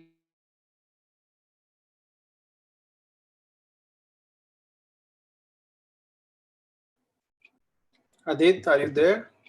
Yes, sir. I'm there. I'm there. Can you hear me? Yeah, please share your screen again. Okay. Is it okay now? Yeah, it's starting the screen. Yeah, it started now. Thank you. Thank you. Is it okay? Just a minute. Yeah, you are. Okay. So in this particular, after all this happened, yeah. So in this case, after all this happened, we continued with the gum contouring. Now, ideally, the pictures are taken about 11 days post gum contouring to get a good healing. But I was too excited, so I took the picture the very next day itself. And I've given fixed retailers in this particular case to maintain the AP. Now, as you can see, the amount of intrusion. Now, by the way, I have checked this. This is not. There is slight amount of resorption of the root, but this is more about a periodontal widening, especially followed by intrusion, which usually happens. You can see the amount of uprighting also that has taken place. Intrusion is also pretty clear, as well as the retraction component. So now, what happens is this. I'm not going to go into the theory part of it. Yeah, so the extraoral causes of such gummy smiles are either short upper lips, hypermobile upper lips, anterior dentoalveolar extrusion, like in this particular case, along with vertical maxillary excess. Now, intraoral causes are definitely gingival enlargement following some certain medications or altered passive eruption. So both of these can be easily corrected by just your medicines as well as some amount of gum correction. But these would definitely need more than that. Now you can see that the amount of change, especially in the competence of the lips over here and the profile. Now, more than the smile, I found that the profile has tremendously improved in this particular case. And you can see that the smile also has definitely improved. So such treatments are very dramatic. And they give you a lot of confidence, and more than you, it gives a different life, especially to the patient. So, but it's not always successful. I mean, you can't always guarantee now a gummy smile being corrected in the same way. It depends on many, many issues. You will have to try it. And if it works, there are good chances it would work, but there is always a 10% chance that it might not work. So again, this is just the mechanics of the IZCs that, again, I think we will leave it for the next aspect, but not now. Okay. So any questions with that? So let's take some questions here. Yes, sir.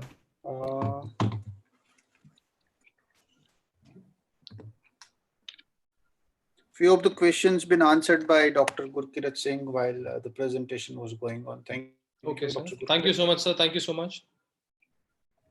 Okay. Question answer. We'll go with. Okay. Sir, did you experience any time the gingival overgrowth in implants? Yes, sir. I have encountered that many times. Many especially I think when you are not placing it in the attached gingiva.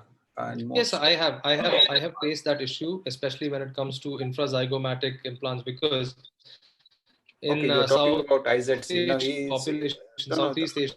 This guy is asking on general about TADs, intraradicular. I will go into both, sir. Now, especially with TADs, what happens is you won't, as you can see in one of these pictures, you see this picture was exactly for that I used it. As you can see that the position of the TAD over here in certain different cases are very different. Now, they depend on the anatomy of the IZC. If you have a very low-lying IZC, you can place the TAD with the neck really out. But I don't see that in my cases. In my cases, it's really placed high. So I have to go as high as possible. And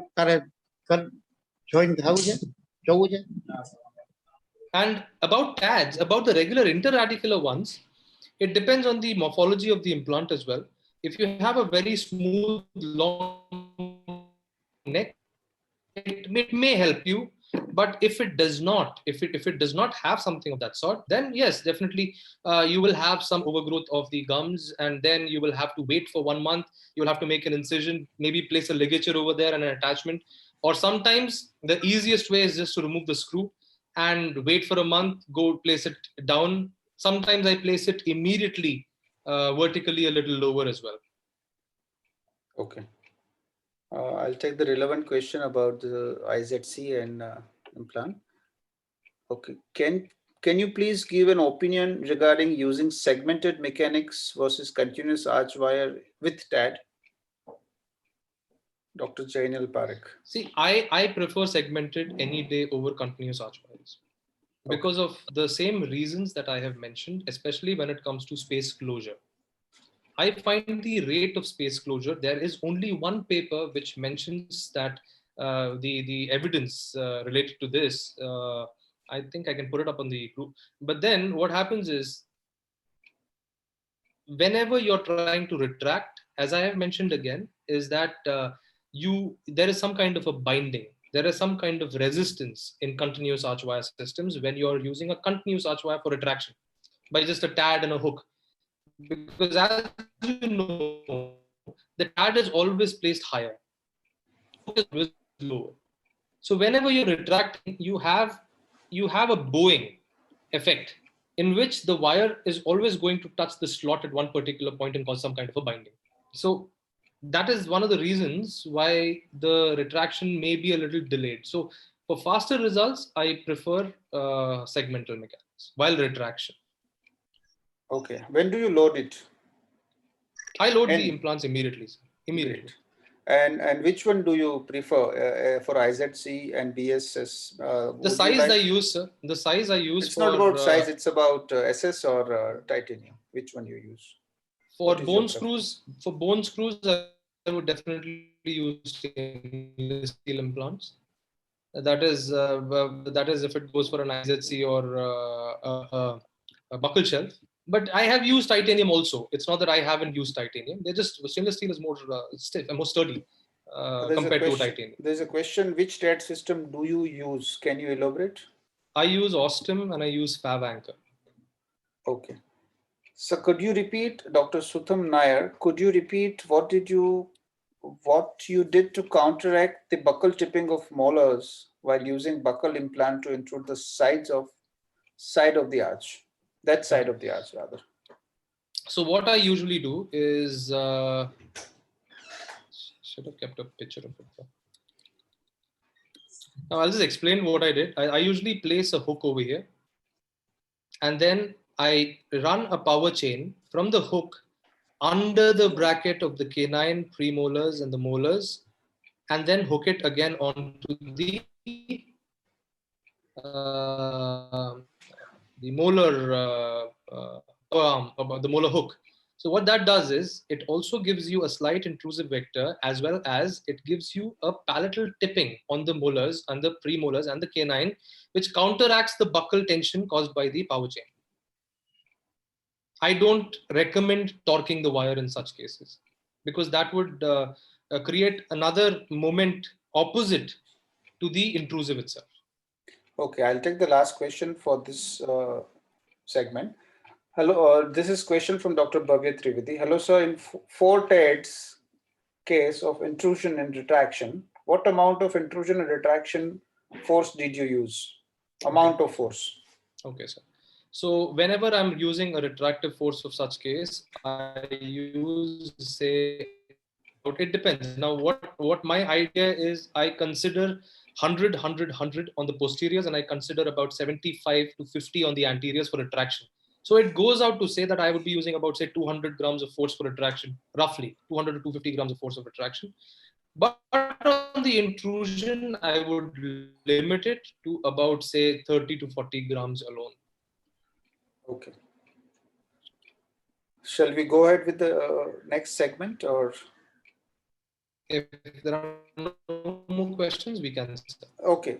There's a question from Dr. Darsh Rugani. Can you explain the placement of TADs in molar region in canned cases, and why is it so highly placed? There won't be any vestibular irritation, and how much force was given for intrusion? And after your finished intrusion, while giving settling elastic, you still continue giving elastics from TADs? Yes, of course. And is it like light force were given? I think force he has already mentioned, like what force. So the implant is basically placed the first and second molars or between the premolars, wherever you see the cant. There is no particular place. Wherever you see the cant, you can place the implant over there for the intrusion aspect.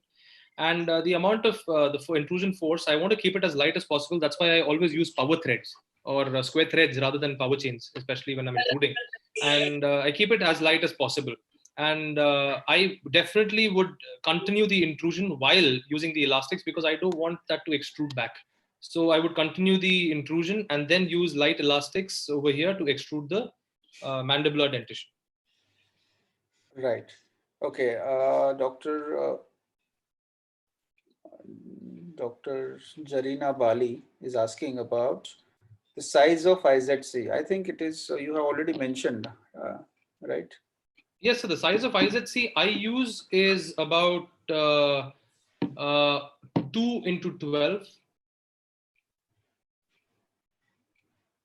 My IZCs, and buccal shelf would be about 1.8 into 10.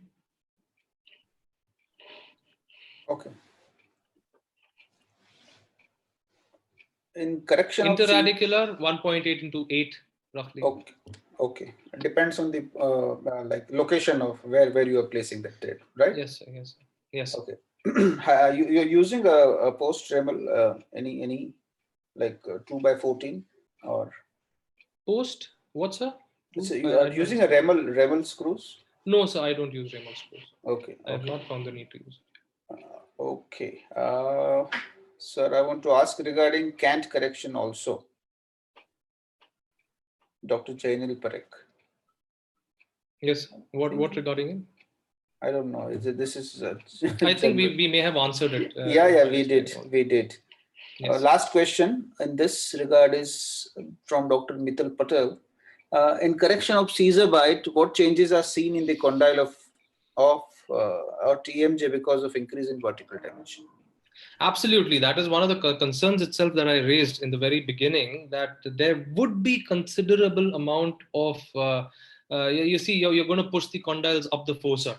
And that is going to affect it in terms of resorption or whatever. But I feel that is a very invasive way of doing it. And I don't know whether a scissor bite needs to always go with some kind of a condylar surgery along with it.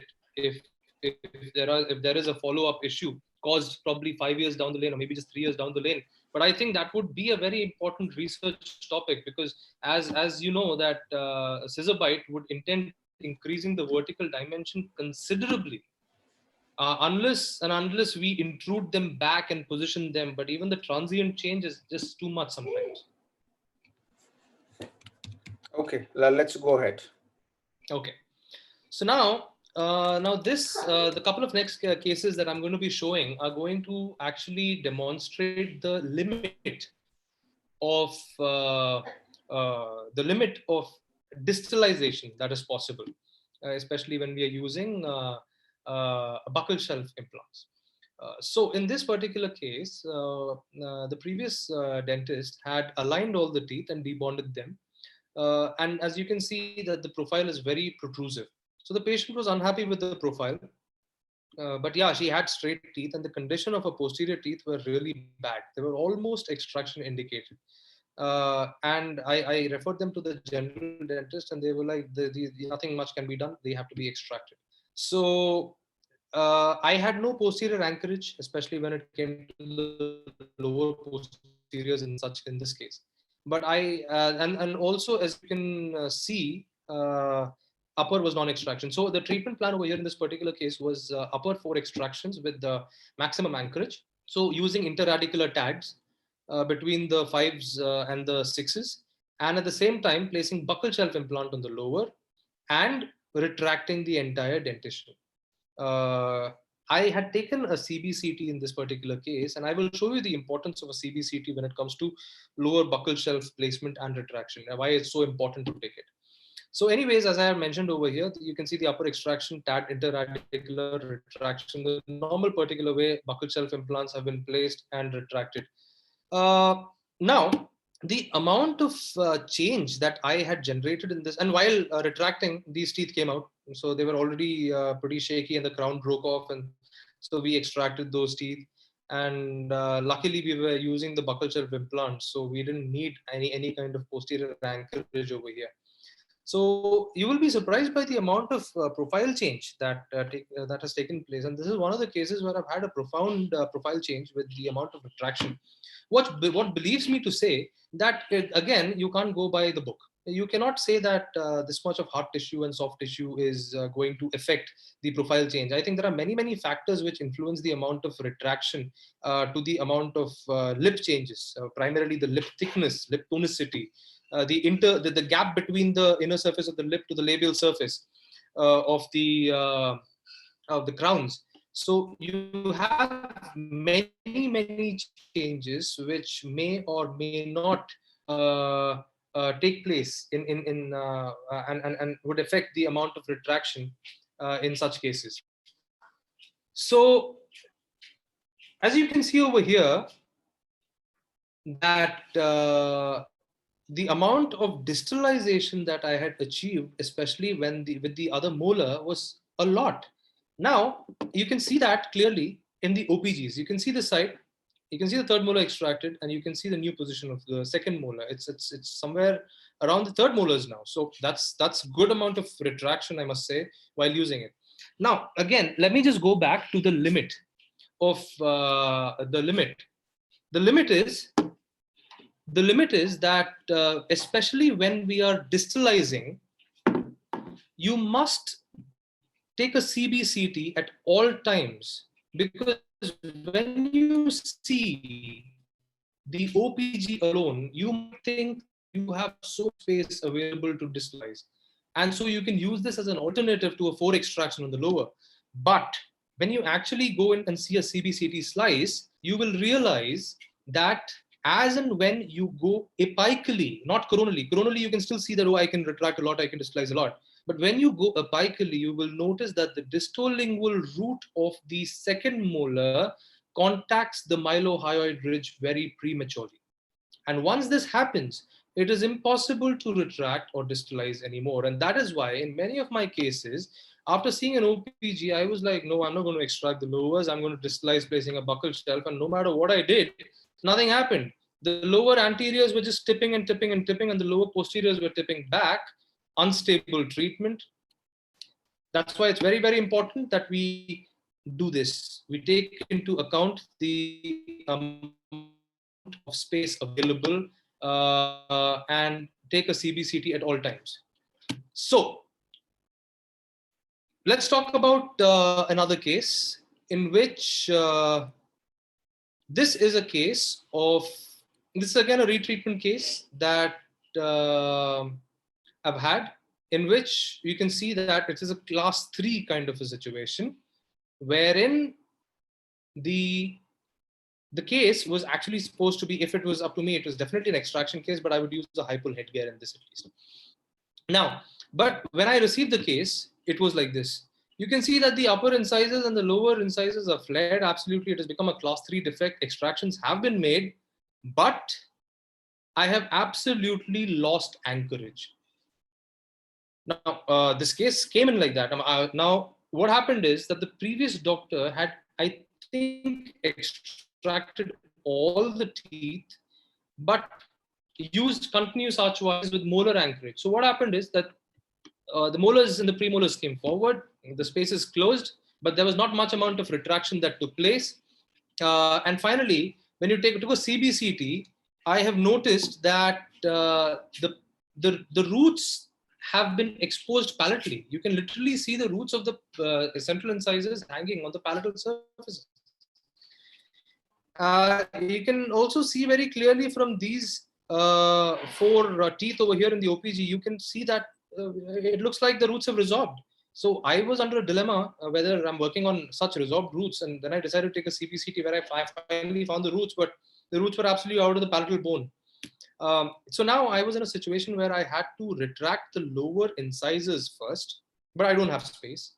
And so I had decided to place buccal shelf implants over here and retract the lowers first into a class 1 with positive overjet, then tip the upper incisors in a controlled fashion. The issue I had over here is that there was very less amount of bone available on the labial surface, because as you know, once you go back, you lose the bone in the tension side, and it's very difficult to form bone again over there. So again, as you can see, I placed the buccal shelf implants, started retraction after a month or 2 of leveling and alignment, and extracted the third molars, of course. And you can see that I was able to close the bite, and at the same time, I'm continuing the retraction. Now, the good part about it is because I have skeletal anchorage over here, I was able to use light class 2 elastics from the upper canine onto the buccal shelf implant itself. Because if I would have used it on the molars, I would have again risked flaring our lower incisors.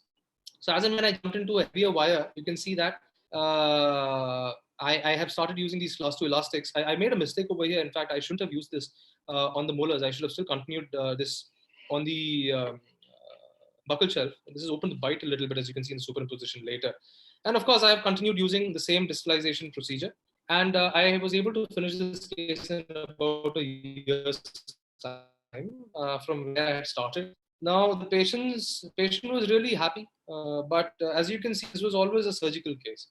From the very beginning, even when he was a kid, the amount of mandibular rotation downward and backward was just tremendous in this case.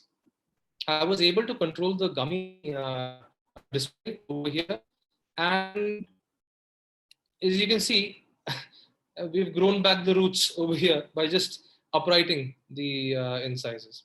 So the superimposition show you a very clear indication of controlled tipping taking place along the same axis and considerable amount of retraction and uprighting of the lower incisors. The plane has definitely rotated downward and backward because of me using the elastics, the class 2 elastics on the molars, which I should have not done. So that's about this particular case. Now let us talk about another class 3 case. Now this case had I think I have it later now. This case is of proclined upper incisors, not proclined, maybe just upright to proclined upper incisors. A midline shift to the left side by about 4 millimeters, wide upper and lower arches, very upright to retruded lower incisors. Now, I used, and you can see class 3, the defect of class 3 because of the midline shift more on the left than on the right side. Now, unfortunately, when I started this case, I did not have variable torque prescription of Damon. I just had the Damon brackets, but I did not have the high torque and the low torque. If I would definitely use high torque brackets on the lower while retracting and distalizing them, and use low torque on the upper. But I didn't have it, so I had to work on the standard prescription brackets in this particular case. The overjet was a negative 8 millimeters. I'm not sure if you can appreciate it over here, but there is a slide in which you can. I placed the buccal shelf implants over here, and you can see that there is a space generated on the upper left side. Now, this space generated is by the use of an open coil spring. I've used an open coil spring to flare as well as correct the midline on the upper. Also, a combination of retraction has taken place, distalization has taken place to get this canine into a class 1. So, what I'm trying to say is such class 3s basically are always a combination of upper midline correction, proclination, as well as lower distalization. Now, you cannot have, it is wrong to claim that you can correct such huge class 3s just by distalizing the lowers and not changing anything on the upper. It is always a combination of many things that take place in such cases. Now, the rationale for me using 2 hooks over here is that the distance from the buccal shelf to the front hook is just too much. And I have noticed it in my cases that it has caused some amount of vertical bowing because of the long action. So I started using 2 hooks, one between the premolar and the canine, and one between the canine and the lateral incisors, in order to gain a good amount of control while distalizing. A short action always keeps the vertical bowing in control. So once I reached the stage where I had jumped the bite and I had corrected the canines, overcorrected the canines, I started seeing that the lower roots were very prominent, and I finally decided to take a CBCT. Now, definitely, you can see the retroclination on the lower incisors, and I have inverted the brackets and I've used full thickness arch wires, but there is just that much that these can do. Unfortunately, I should have used a high torque bracket, but it was not available over here. And you can see there is still a crossbite over here. So I have placed a lingual button from the upper molars onto the buccal shelf itself to correct the crossbite. Now, at this particular stage, before debonding, I had taken a CBCT to actually see whether the roots are out or not. And when I took the CBCT, this was a CBCT. You can see that there is still bone coverage, but stability demands that the root stay in the center. But in this case, definitely that was not the case. I was very thin on the bone, even on the lingual as well as on the buccal. So this case had to be very, very carefully monitored. And after the correction of the scissor bite, I debonded this case. I reached a reasonable finish compared to what he was in the beginning, and he was pretty happy about it. But I was very worried about the stability in this particular case. Placed a lower fixed lower retainer as well as in the upper and the lower. But again, close monitoring for about 1 year. This is 1 year follow-up in which I still noticed that there is not much of any change. Now, the reason you might ask me why I have still kept the buckle shelf mini screw over here is just in case there was a relapse. I didn't want to place it again. So I told him that I might as well just leave it over here for the next 1 year in case there is some amount of relapse, because I was anticipating some. I didn't want to replace them again. So that is about that particular case. So do we have any questions? We can go ahead and we'll take the questions later on, because it's Okay, more than 2 hours. Okay. Right. So we would take question a little later. You Right, go ahead sir. with this, no problem. Okay, sir. Adit? Yeah. So now the next, yes, sir. Yes, sir. Yeah. Please, sir. Just carry on. Just carry on. Carry on. Okay. So now this particular case, as you can see, is again of a class 3. But now what is the issue with this particular class 3 is that the other class 3s were at least periodontally very sound cases. But here especially, the cases, the periodontium is not sound. There is a 50% bone loss on almost all the teeth. There is about a grade 1 to 2 mobility, and missing molars, very high angle mandible, and she didn't pay me money for it. So she was basically broke. So now what happened is, when you see this case, you can identify what I was talking about. You can see the amount of resorption as well as the bone loss in this particular case. So I started off with conventional brackets because at this time Damon was pretty new, and I did not have access to those brackets itself. As you can see, the open bite is severe. Correction of the open bite was started from the very, very initial stages on a round wire itself. Buckle tipping was in fact beneficial to this case, considering the amount of crossbite she was in. And I started the initial intrusion of the posteriors from, I think, the first month, carried on till about 16 by 22, and I could see the open bite reducing in size. I consolidated the anteriors in this particular case. And you can see that there is a heavy midline shift on the lower incisors to the left side. So I placed an asymmetric hook over here and started distalizing using a buccal shelf implant over here to the hook directly in order to retract as well as correct the midline. Now, when I started gaining some amount of midline correction, I started using some amount of class 3 vectors over here, long, in order not to extrude the molars. And finally, I was able to achieve a midline correction as well as bite correction. Now, the forces this are very, very, very light. And because of the poor hygiene of the patient, I had to change the position of the implant at least 4 or 5 times to different positions. As you can see, I've been using it here, and then I've placed it here now before it was placed over there. So it has been changed again and again, because it always would get loose after a couple of months or about 3 months. So the key over here, what I would like everybody to take away is that, first of all, intrusion definitely would be if you have purposely. Number 2, the use of very, very, very light force when it came to using such mechanics in periodontally compromised dentition is always a help. At the end of the treatment, I was able to achieve my treatment objectives, and even with such light forces, you can see developing that's being developed, soft tissue clefts. Adit, in such type of cases, I've seen in the previous case also.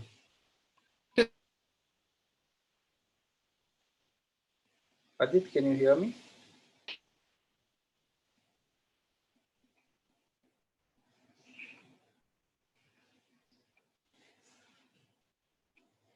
Adit?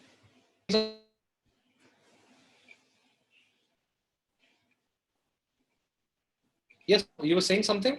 Yeah, I was saying that in most of the cases, what I'm seeing is you all the Southeast Asian profiles.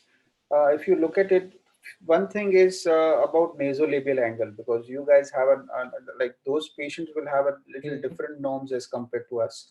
And the other thing is about many of the open bite and class 3 cases would have developed a secondary tongue thrusting or probably a primary tongue thrusting as well. Yes. So any consideration been given while treating those cases for retention purpose as well as for the treatment purpose?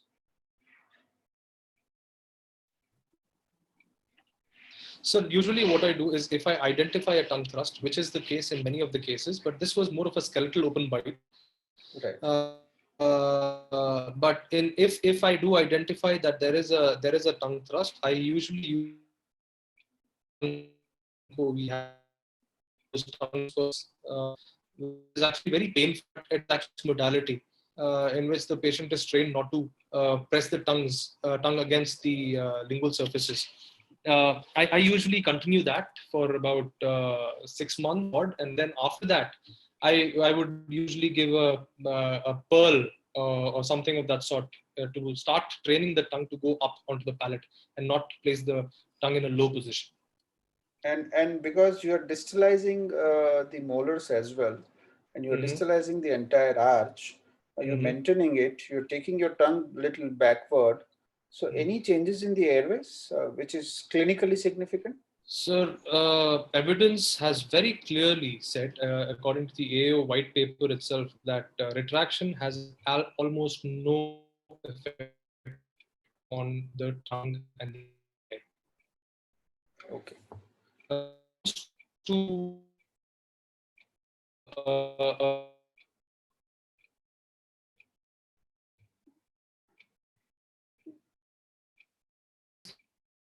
Adit, your voice is breaking, I guess. Is it with me only or with everybody? I don't know. But the voice is not clear. Probably there's a problem with his bandwidth. It's with everybody. Yeah, it's with everybody. Okay.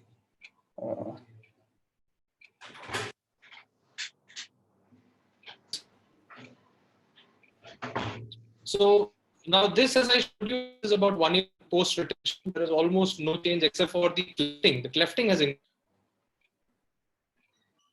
See the change in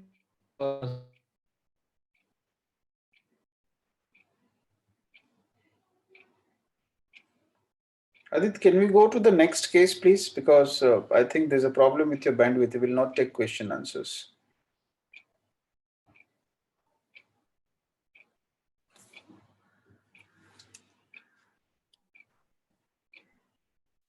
Yeah, here he's back. Adit, please share your screen. Yeah, please share your screen again.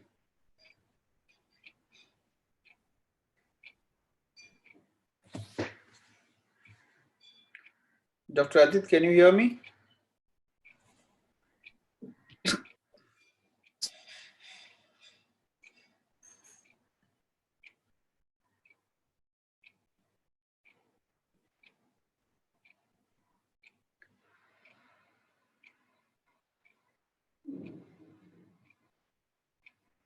Guys, so sorry for the internet connectivity. Let's wait for 1 or 2 minutes. I'll just...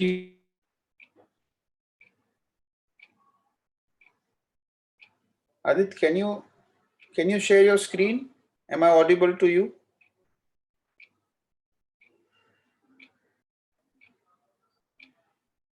Yes, Gurubhai. Dr. Gurkirat, you are mute. Please unmute. Like. I think we seem to have lost him. Yeah. Let's come back. So he's back. He's back. Adit, can we go to the next case before we get a complete blackout of internet? Lost. Because yes, please go ahead with the next case, please. Okay, sir. So before, can you see my screen? Yeah, we can see it now. Start sharing the screen and do a slide. So you can. So yes. So the previous case that I had mentioned, you can have a look at that case, which is published in APOS. Again, it's a periodontally compromised severe skeletal class 3 with open bite corrected by orthodontic camouflage using temporary anchorage devices. So you can have a look at this particular case on this. Now, this is a case which is a very, very favorite case of mine and very close to my heart. Now, she was a 65-year-old case. This is my favorite case also. Okay, every time I see it, we get inspired. Thank you. So this is a 65-year-old lady, and she has a grade 3 mobility right from the very beginning. You can literally pluck out her teeth if you need so. And as you can see in the OPG, that there is just 5% bone on almost all her teeth. So she came into the clinic, and then she was like, and by the way, she's uncontrollably diabetic. She's an uncontrolled diabetic.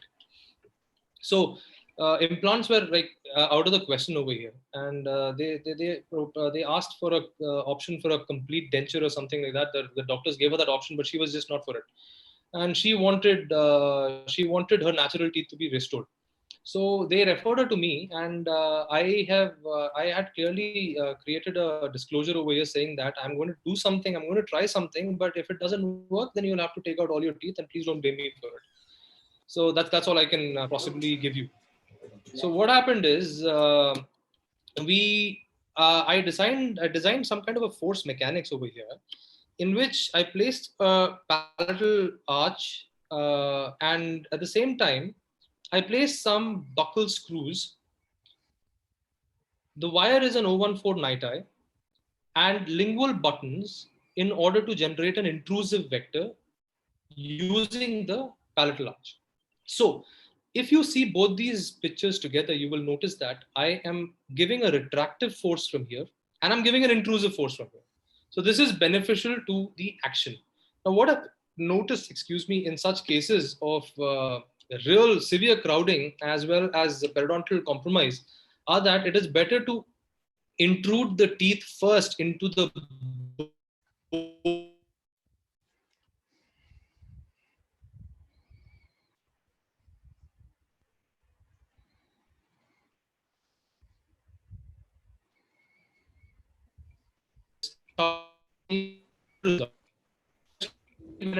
what happened is in the months the teeth were going up, intruding as well, and as vector using interarch elastics as well.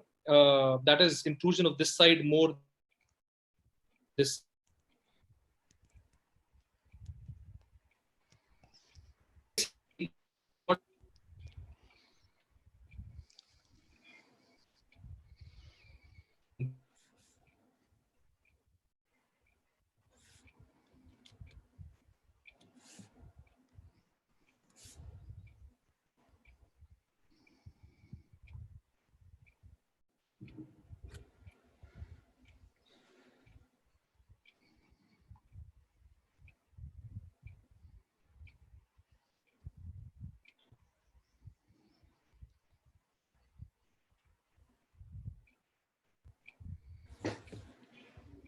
Dr. Adit, are you there? I think he has major connection issues, guys. I know. But this should be his probably one of Adit, Dr. Adit. Yes, I'm are you there? Yes, sir, I'm there. Yeah, so going back here, you can see that the gain of attachment is substantial, and I was able to generate that by the desired amount of force vectors in the vertical dimension. So the key over here is to correct such cases vertically in order to gain attachment to get them into the bone. And I have a CCT of this particular case, which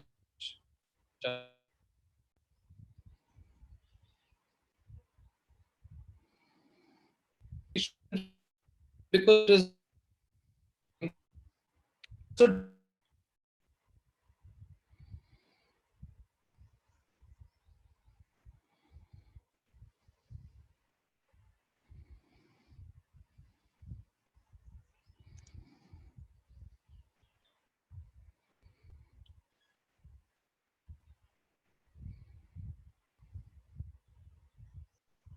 hello.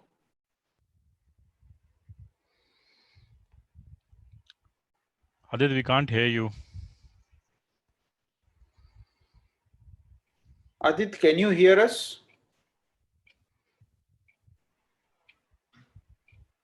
I think he has a major issue. with his internet.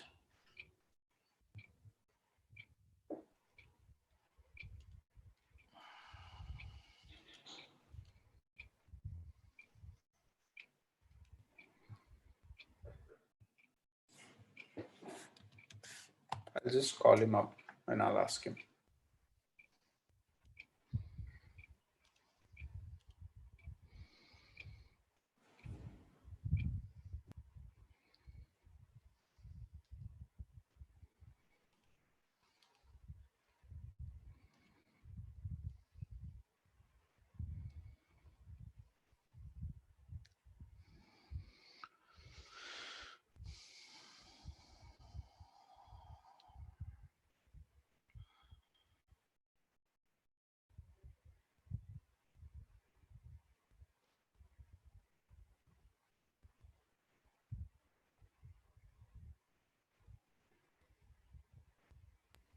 Guys, he has some issues with the internet, so I just told him to leave the meeting and join in again. So till then, you please keep some patience. Meanwhile, there are questions.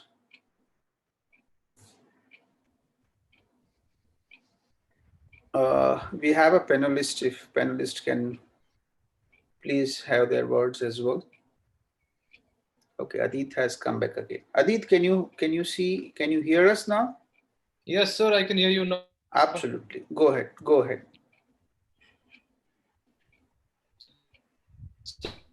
I was just wondering whether should we stop right now or how do you? Because I think we're extending.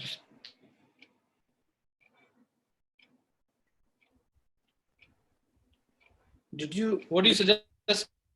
Did you re-log in? Yes, sir. I can see you all now. Yeah, don't worry about timing. This is a pro account, so don't worry about it.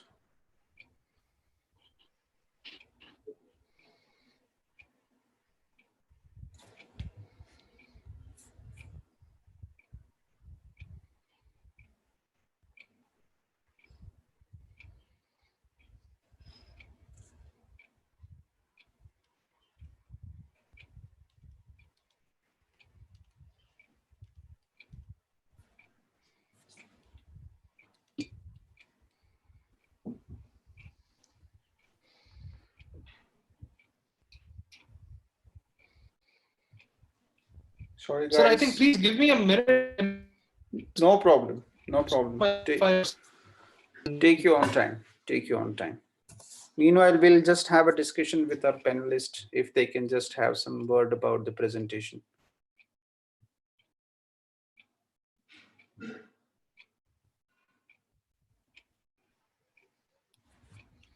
Dr. Gurkirat. Tell me, brother. Yeah. Can you take some questions? Let me have a look. So let's start with the last one. Vivek is asking, this is regarding tongue size and premolar extraction and retraction. Yes.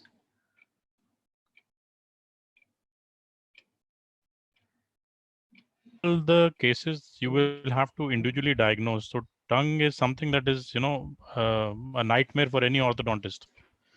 So you cannot take that for granted. You will have to take a call on it based on does the patient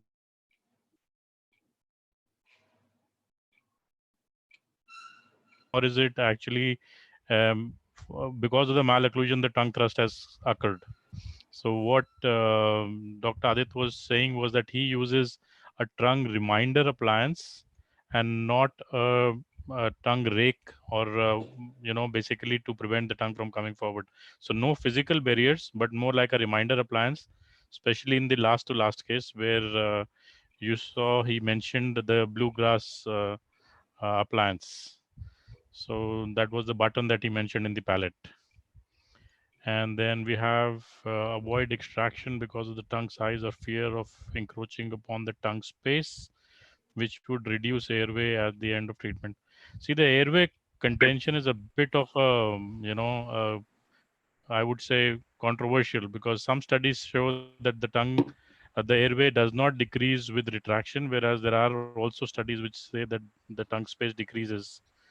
Tongue space definitely decreases, but the airway should not get affected. So Dr. Adit is back, and we would request Dr. Adit to take over. Okay, sir. So thank you for filling in.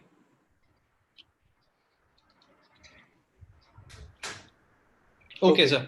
So can we go on to the next case? Yeah, please. So now this case is an indication of what happens usually when we really screw up the treatment.